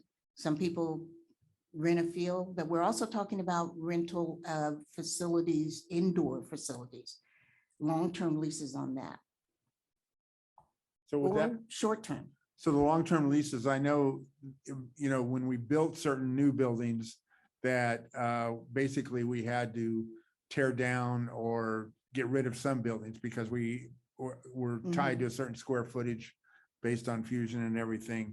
So leasing those buildings, would that take us off that fusion list if they were leased to a That's- third party? The reason that we need to make these decisions is because I indicated yesterday that our strategic and our educational master plans inform our facility plans. So it could not. It depends. It really does depend. But yes, Fusion identifies, what are you using that for? Is it a classroom? Is it a closet? Is it an IT room? Right. If we decide that we want to do this, and it would be the campuses in conjunction with the district that would make that decision. And then that would inform our facilities master plan. Because what we may want to do may not comply with what the state says you have to have a certain ratio. So again, that's why we need to kind of give us some guidance on which way to go. Chancellor, I wonder, I know we talked about earlier in our retreat, we talked a lot about including the shared participatory governance Mhm. process on this. I have thought a lot about this because this has been an issue that's come up since even before when I was running. When I was running, people would ask me, well, what do you think about downsizing, consolidating, et cetera, et cetera. I would just be really curious. I know probably the one thing I know I don't want is selling. I agree with you, Nikki. I think that that's a bad idea. Okay. But leasing, what that would look like, and hearing from our community, because I don't know the way forward, right? And so I'm a policy analyst by training. So for me, best practices is why I always ask, what are the best practices? What are other districts who are facing similar issues going through? And I just would want to hear from everybody here what they think we should do. Okay. This is a big decision. Yeah, and remember, we're not making decisions on how we're gonna do it. I'm saying, do you want us to commit resources to look at that? So that you are committed to, and it isn't just the administration coming to you, and you have other constituency groups coming to you. And then we're like, wow, we spent all that money, we spent all that time, and the board isn't supporting it. So what you're doing is, first of all, acknowledging that you have an issue that you know you have to solve, and you're providing direction to her as to how to bring you back some options as to how to solve it. And she wants to know what's off the table, and it sounds as though selling is off the table. And then I think there's a line here, so. sorry, go ahead. Thank you. You know, as I think about this, now I am understanding them back to kind of all three of you, what you just said right now, because when it's good that you're having the discussion with us first, because then it allows us to be able to, or you to be able to not even have the conversation if it's something that we will not support at all. So thank you for that. Thank you. The second question that I had was, I think we have different definitions of consolidation, because my definition of consolidation is not we have one college and everybody goes to that one college. I'm still thinking there could be four different sites, 4 different colleges, different identities in terms of, what the target market is. The staff is still there. The faculty is still there. The administration would change a little bit in terms of what it looks like. You don't have 4 different sets of administration. So I think even the definition of consolidation needs to be parsed out, because I think that there are different ideas of what consolidation looks like to certain people that are saying no. And what we looked at is consolidation of facilities. That was one, which is what I brought to you because that's huge. But we've talked about consolidation of programs. We've talked about consolidation. All employees work for the district. They're paid out of the district. The fiscal oversight is at the district, even though we have college presidents and we have budget managers, et cetera. But someone brought up in the discussion, well, Dr. Jackson, and I think I said this to a board member last night, say that we have 3, and I'll use something that is near and dear to my heart, political scientists. Robert Grimm brought this up and has advocated for this for a period of time. I'm the only political scientist at College of Alameda, but there's someone at Merritt. I think there's someone at, Laney. Why don't we all get together and come up with a plan? This is a faculty member. This is not administrator. Why don't we work together and we look at those ideas? So if you recall, I told you in the fall, we're going to have district-wide departmental clusters. So we're already looking at that. So there's multiple levels of consolidation and collaboration and coordination, and we're looking at all of those. But I didn't need to bring that to you and put it up here and say, tell me how to do that, or is that a focus? Because I know that. I'm bringing to you those tough things that I need guidance on. So with our limited resources and our limited, staff, we focus on the things that you as a board, because it will require a policy. I don't need a policy to tell me to do a departmental, so I just want to, that's why all of the stuff isn't up there. Trustee Bellavis. I think it's Nikki and then Louis. So we heard yesterday in the finance presentation that we've got some critical challenges. One is flat enrollment. Another is flat revenue, which is separate but related to flat enrollment. We've got untapped SCIF categories, potentially. So we've got those problems, and then we've got the OPEB mountain. Okay. What I haven't heard is and what I'm looking for in terms of like, you want guidance, I'm looking for like, we penciled it out and here is a rough scenario where we could balance revenue and costs, and it would take this strategy. What I've heard is people complaining about different things. Like, so for example, too many administrators. Well, okay, we could fire half the administrators in the district and we wouldn't make up the gap. We wouldn't even come close. So like, all right, we can tinker at that. So what I'm looking for, Chancellor, is you're saying, well, which of these do you want us to take off the table? And which do you want us to pursue? But I need some basic guidance, like if we close a campus, that might solve our problem. Or if we do this kind of a consolidation, or we cut half of our enrollment and lay off half of our faculty and staff, maybe that will solve it. What's the ballpark that we're working in? Because I don't see it yet.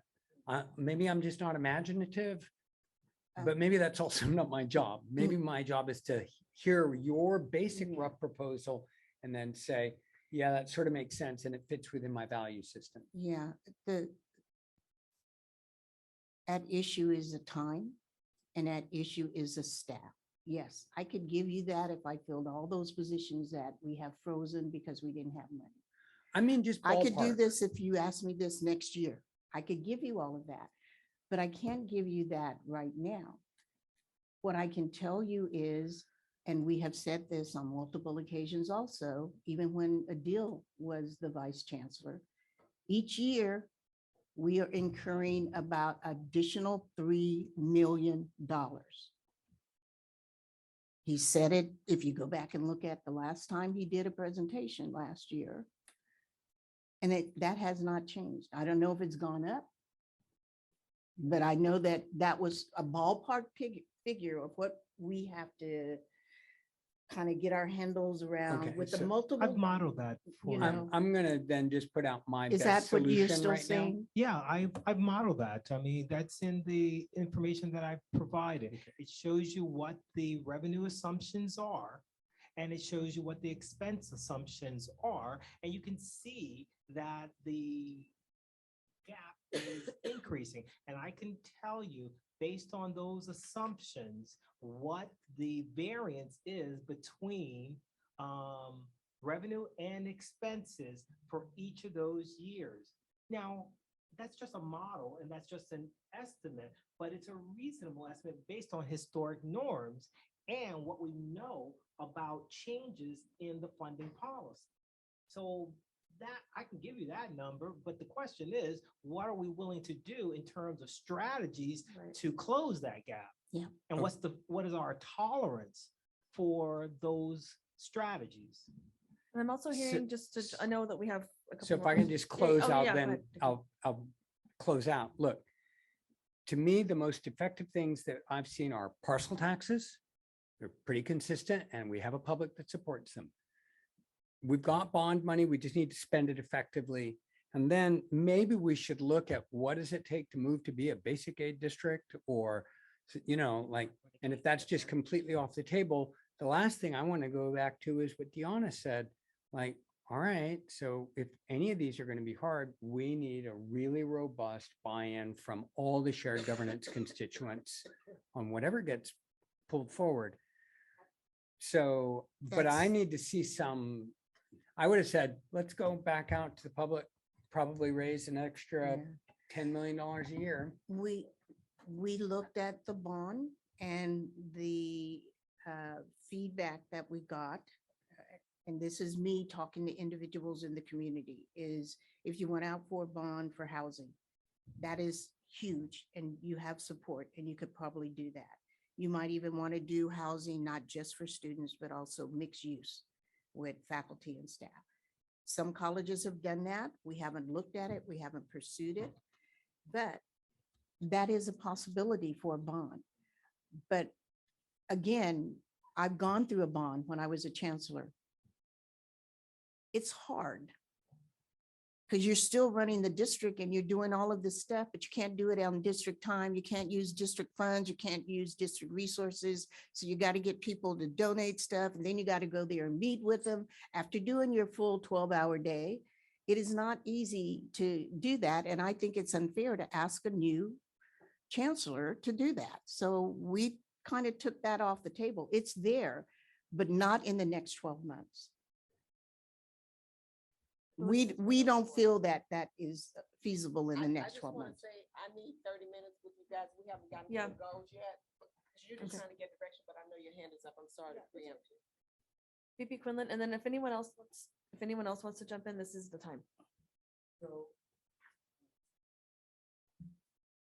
In part, I agree with Nikki around, right now, I don't think we have enough information to make a decision. What I would like to see, pardon? I said, we're not asking. you to No, make a I know decision. you're not I'm asking. asking you to give me guidance on Right. these items that I've listed.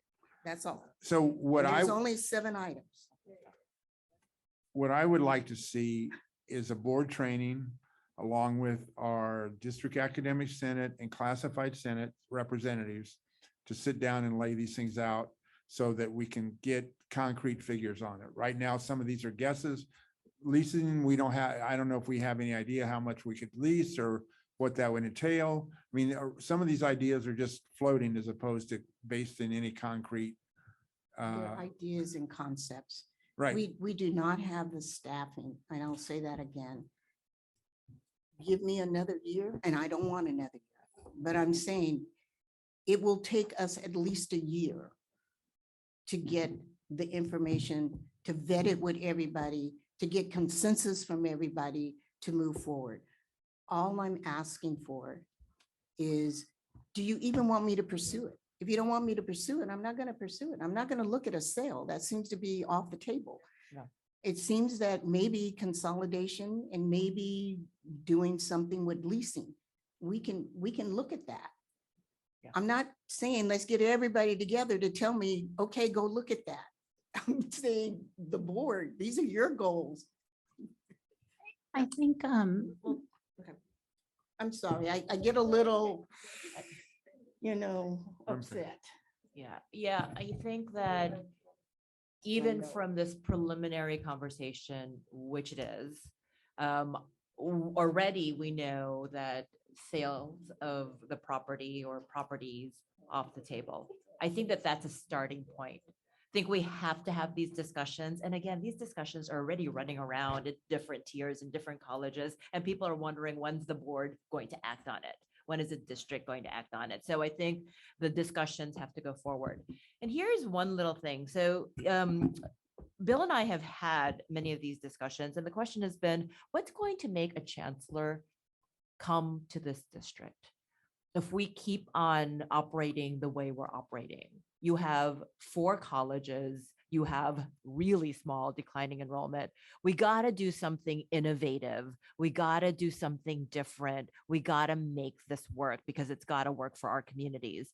And I feel like if we're going to get a chancellor in here who's going to be so damn good, which I hope we do, they got to be able to have something that's going to inspire them, that's going to be innovative, that's going to actually solve the problems that we have heretofore been unable to solve, that actually just is worsening because of the pandemic and everything else.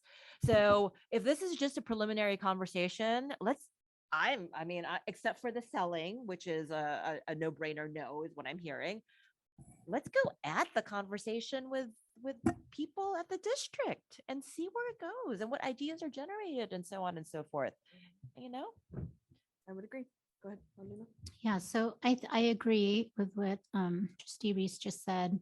And I think that as we have those conversations, we do need that analysis though, in terms of what, what it looks like and what could be generated in terms of expense reduction. But I still think we have to look at revenue. We have to, to me, if a chancellor comes in and revenue generation in terms of a parcel tax is not an option, consolidation of a college is not going to be an option.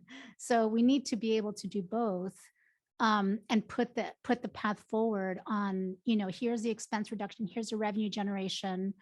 Because if it's just expense reduction, I think it's going to be really unpopular. And the new chancellor is going to have a really hard time selling it. Just want to reiterate again, I didn't give you the 80 ideas that we came up with. I gave you the ideas that I need your guidance on.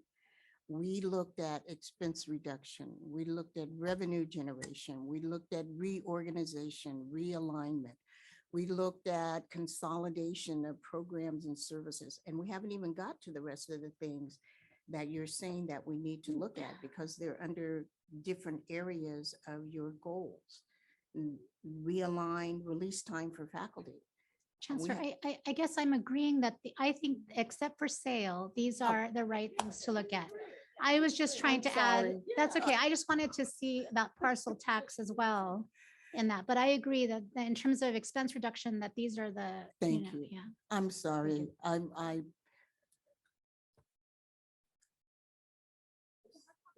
It's a hard conversation, and I tried to narrow it down. So it's very uncomfortable. I know for all of us, and we as a staff collectively only picked out those things that we thought were critical to kind of get the board's, sense of which way we should. It's temperature. Thank you, because none of this is in stone. But we know we need to bring you information. We know we have to engage with our constituency and our staff. But we also don't want to spend a lot of time doing something that we bring back to you and you can't support. So just to round up, because I know Dr. Benjamin, you need some more time with us. She does. It sounds like sale is off the table and we're looking into fleshing out consolidation leasing. Okay. Am I reading this correctly, colleagues? Thumbs up? And I would suggest maybe a study session where you really have time and you're not rushed to talk about it. You can present all the facts. It's a good idea. Remind you of the stuff she's telling you. She's already told you. And of course, you remember all this stuff. No. You need just some time to talk. May I get my time now? I want to just put back on the table something. Yes, I have been working on this to consolidate it for the last week. Could I test just this temperature of this board? Would we consider going to the public for a parcel tax? And the preliminary work would be going to a pollster and going to a firm and just seeing, is this even in the ballpark of what we could do in the next year or beyond the 12 for the months that you 2024 election cycle is what I am thinking about, or the 2026. But 24 is going to be a big turnout. And if we were talking about big solutions that could bring in millions of dollars a year, that would be the one that I would say, we've been pretty successful here. I would be interested in 26, not 24. Whatever. I just want the chancellor not to just automatically take that off because it's hard, because they're all hard. They are. And I wanted to see where are we? I'm seeing some like. I mean, I'm not there, but that's we would, No, thank you, Cindy. the thing that we would have to do when we always do this in the process, I'm sorry, Helen, is whenever we do a bond, we always have to do a feasibility study. So we have somebody go out and say, let's take the temperature of the community before you go out. And that takes time. And that's what I'm And that's why I said, I asking don't if think we this can do board it would this I year. think it would be a better to- idea for 26 because there is going to be a regional housing bond on the ballot It is. in 24 and it's going to take up a lot. Yeah, and This we'll would be a also few. know what's happening. The state hasn't decided how they're going to implement this loan. So we'll get, and we'll know hopefully by then, if it's in the fall of 26, that if we got the funding from the state for the feasibility study for College of Alameda. Okay. So I'm not taking it off the table. I was just looking at something that we could actually put in So a I'm plan. seeing We can three or add that- four of us who are We can add interested that to the in discussion looking. for a study session. I think that's a great idea. Yeah, Look and we into can that. do that. So I'm gonna assume that, and I'll get this out to you again. This isn't the final, I just wanted, because we have, I encourage staff to be here. And we were talking about the strategic plan.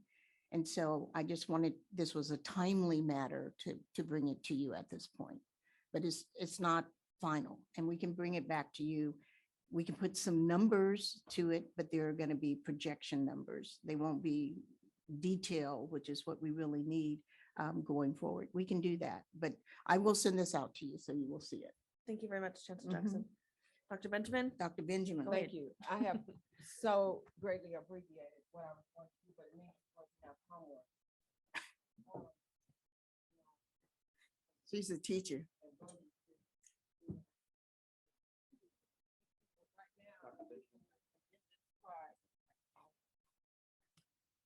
Okay, I'm giving you an index card. Just take one because I can't. Oh, there you go. Okay.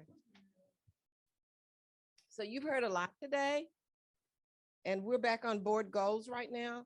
And what I want you to do on that index card, just, I love to have you reflect. I want you to think about all the stuff you've heard today. And on that card, I want you to write just two things that you think you need to do this year. A goal or an activity this board needs to have. I want to do that right now. And I'm asking you for two because some of you might write the same ones. If I give you one, you might have the same. So at least you'll Clarifying have question, two. Dr. Benjamin, is this us individually or us as a board? As a board, for the board, Okay. what you think as an individual board member, you should have two things you should do this year. You should have as a goal. It could be something that's already on the list, or it could be something new, but based on what you've heard and what you know is happening right now in the district, over which the board has some oversight, what two things would you say you need to have as a focus?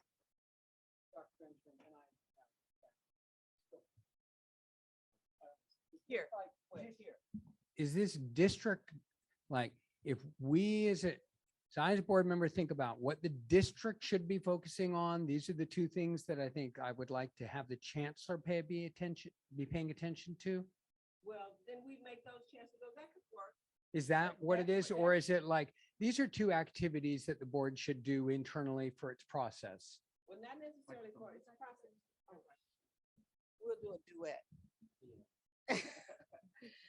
Two things, you have this whole list of board goals, things like that, but just two, that should be the focus of the board. If it, you're gonna, I don't want to give you a clue, but you're gonna have a new chancellor mid-year.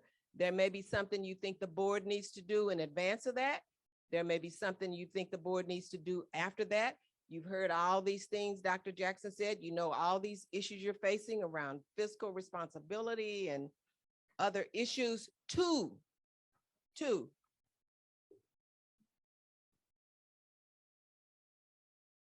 Sasha, could you go to the slide that lists all the board goals? I think it's at the beginning of this. Yes, the broad categories. The broad categories. And they should fit within those There, things. well, you jumped. Go, no, She'll go get it. back.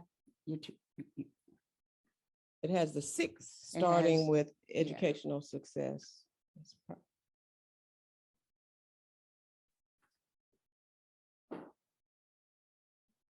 There they are. Those are the broad areas. Under each one of those, they should fit under those things. Just two, and you're going to share them, and then I'll tell you what else we'll do with those, and we'll get out by 4 o'clock.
Okay, I think Bill Withrow was the first one to finish.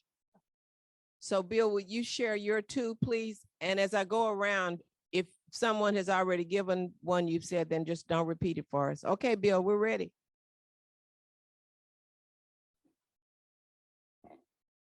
Organizational centralization to achieve economies of scale as if we were one. Full recognition by board members of the legal and financial mess we're in with OPEB. Wow. Okay. Hold on to the card because I'm not writing. I need that. Yes, ma'am. Plan to avoid fiscal cliff, OPEB mountain, consensus on expense reduction and revenue generation. And I mean about that with all the stakeholders. And a facilities master plan and implementation, spending down of bond money to accomplish that. Okay. We're off to a great start here. I'll come to you last, Madam Chair. Cindy.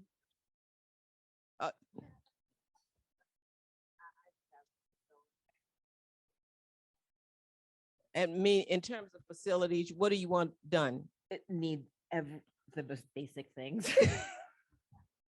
It needs to be just on par with exactly what Paulina just said. Okay. Everything needs to get fixed, the most urgent to planning. Board CEO relations, especially with our new, if we want a successful CEO, we've got to work well with the CEO. We've got to figure that out. And then the other one is fiscal stability, which actually goes back to what Bill just said. Yeah. Okay. Trustee Gonzalez-Jan. Strategy for the structural deficit issues. Okay. Strategies, not just one, but strategies. Okay. And shared governance processes to create excellent buy-in and morale. If we want to be effective as an organization, we need everybody on board. Yes. Louis is not quite ready. He's still rolling. You ready? One is build a model of continuous improvement across the district. And two is determine where growth is and pursue it. Okay, and that's enrollment growth. Yes. Okay, stick enrollment in there for me, please. Okay. Yes, ma'am. My first one, actually, I was going back and forth between enrollment and retention, but I landed on retention specifically because we said we gained the 3,000, but we also lost 3,000. And I think because we have the fall is free, spring is free, we're marketed out. They're aware. So the key is keeping them at this point because we can kind of like hang on the coattails of that marketing as far as enrollment is concerned. Okay, thank you. And then the second one is, increasing revenue some kind of way, meaning not only addressing the 11 million in debt, but also the continuation of debt that we will incur, the 3 million per year addition to. So addressing revenue increase that addresses the debt increase per year. Okay. In such a way. And Madam Chair. So one thing I had on mine is number one. I echo a lot of what y'all are saying, especially around fiscal and facilities. Those were the two that I had. But the number one that I have right now is board effectiveness and to make sure that we're working cohesively together because we set the tone for the entire district. And if we are not moving together as a unit, then the entire district is not moving as a unit. And then in anticipation of a new chancellor, I think that's really important. Okay, so where we go from here, we did not this year give you a progress report on how far we got on the goals because you had new trustees coming in November, you had one come in this spring.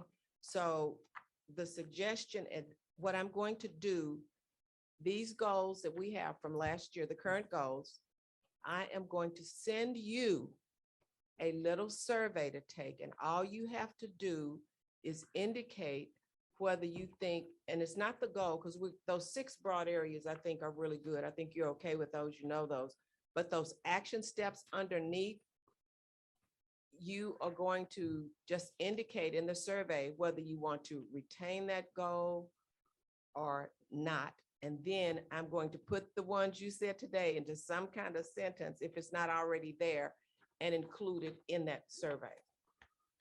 And then, and I don't know if you want a little subgroup, we usually do that to work with me on finalizing those, but put all of that, the results into one document, come back to you you're off in August. come back in September with a draft, an updated listing of your goals and make those your 23, 24, using what you gave me today and the results of how you feel about the ones you already have. So in our previous discussions last night, the chancellor said that there was data on these goals. Yes. And I just want to know where it's at. Well, I can't speak to that. No, but I mean, Should I do what I did? So what she and I talked about was at the end of her year, we give you a full report on the progress, and that's when you get the data. And that way it transitions over to your new chancellor with an update on each one, the status of each one. I think maybe the question, maybe the question that he's asking is what I did last year, where I just basically did all of the reports. Right, and you presentations. put the bullets, and Do you that's want what we me were. To send it to them, or send it to you, and you could send it to them. I again? could, yeah, for the Okay. ones last year. Okay. Yeah, But we and- were gonna do a fresh update. Oh, Yeah, okay. At the end of the Oh. fall to pass it on to the new Yeah, person. and included in that will be also kind of a package for the incoming chancellor. Will be our annual report. Mark and I worked on getting the first one in the last 15 years out last year. And we have another one, it's in review, so you do it after the fact. So after 2021, we did it, but it was really presented in 2022, and then we're doing one for 2021. That'll be in the document for 2023. And that will include that. And also, just so you know, the presidents have been, when they do their evaluations and when we have our meetings, they also give me what have the campuses been doing. So it won't be as onerous as it was when you did it, Cindy, because it trickles up. You know, these are your goals. What are we doing to help support your goals, both at the colleges and at the district? So you'll get that composite. President's just a reminder if you haven't been doing that, and we have a new person. So hopefully that was transitioned over from President Angelica. Okay, so that, I'm at the end of it, but you'll get a copy of the revised goals, which will be for 23, 24, when you return from vacation, your off month. I'm done, One last. as far as I know. Thank Go ahead, you. trustee Reese. Just the last question. So you want us under the key actions to let you know whether that we want to keep that key action? So the board goals we're keeping, but just the key actions. Okay. Just the key action, we're keeping the board goals.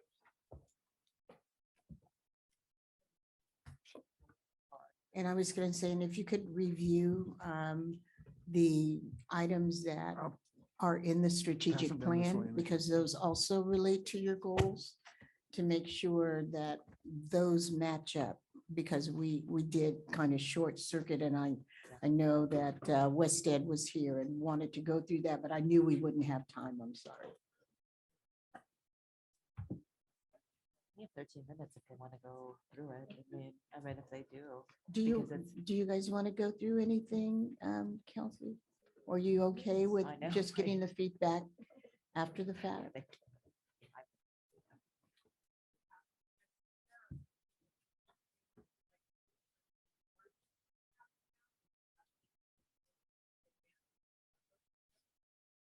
If we can get can we get an agreement from the board members that you will have any feedback on the items that Kelsey was going to go over that identify what you are committing to support the college's goals? They're in the strategic plan. So all she was going to do was walk you through them. But if we could get a commitment to have that in advance of the board meeting in September, not the week before, because we review it with the board officers. What are you asking? Okay. each board member? I was asked if I would operationalize my request to the board. Yeah, what specifically are you asking for each board Dr. member to say, yes, I'm doing Okay, that? Dr. Benjamin has already said that she is going to take your cards and incorporate them into your goals. And she also asked you to look at the goals to see if there's something that we can take out. That was her request. I'll send them mine. They'll know. Yeah, but when you decide on what you're gonna pull out of those goals, remember that those are aligning with what the colleges used in some cases to develop their ed master plans. So if you would get that to me in advance, Okay. so that we can review that and revise your strategic plan, so it can be a finished document based upon the input that we're getting. So We're not taking any board goals out. they're not taking any, they're not taking, no, I'm sorry, the actions under the goals. I'm sorry. Thank So you. you're asking us to respond to Dr. Benjamin's request for feedback and do it quickly. And do it So quickly. give us a date and we'll comply. Yeah, and also remember if there's, September 5th or something. I don't want to interfere. I don't want you working in August. yeah. The second part is. And the second part is before you go on your recess, you have some homework, which is also to look at what is in the strategic plan and look at what you're looking at adding or changing in terms of action items. Because that will need to be incorporated in that if it's something new. So if you and the board president could follow up with a specific email saying, I need this by this date, and this is the format I need it in, that would be super Yeah. helpful. And the deadline date is by the end of your this month. All right, Okay. perfect. Thank you. Okay, so to put it very concisely, you're looking at two sets of key actions. Right. One that's related to the board goals and one that's in the EMP or the strategic plan that you guys have in this packet and have seen before, those key actions as well. So there's two sets of key actions, same deadline. Not the ones that you may add or modify. So they are not, is your question. Yeah, this is different from the board. goals. Right. One of them is your key actions on the board. The other one is what the district does to support your board goals. That's what's in the strategic plan. All right, nicely done. And it is 3:52. And we are adjourned, folks.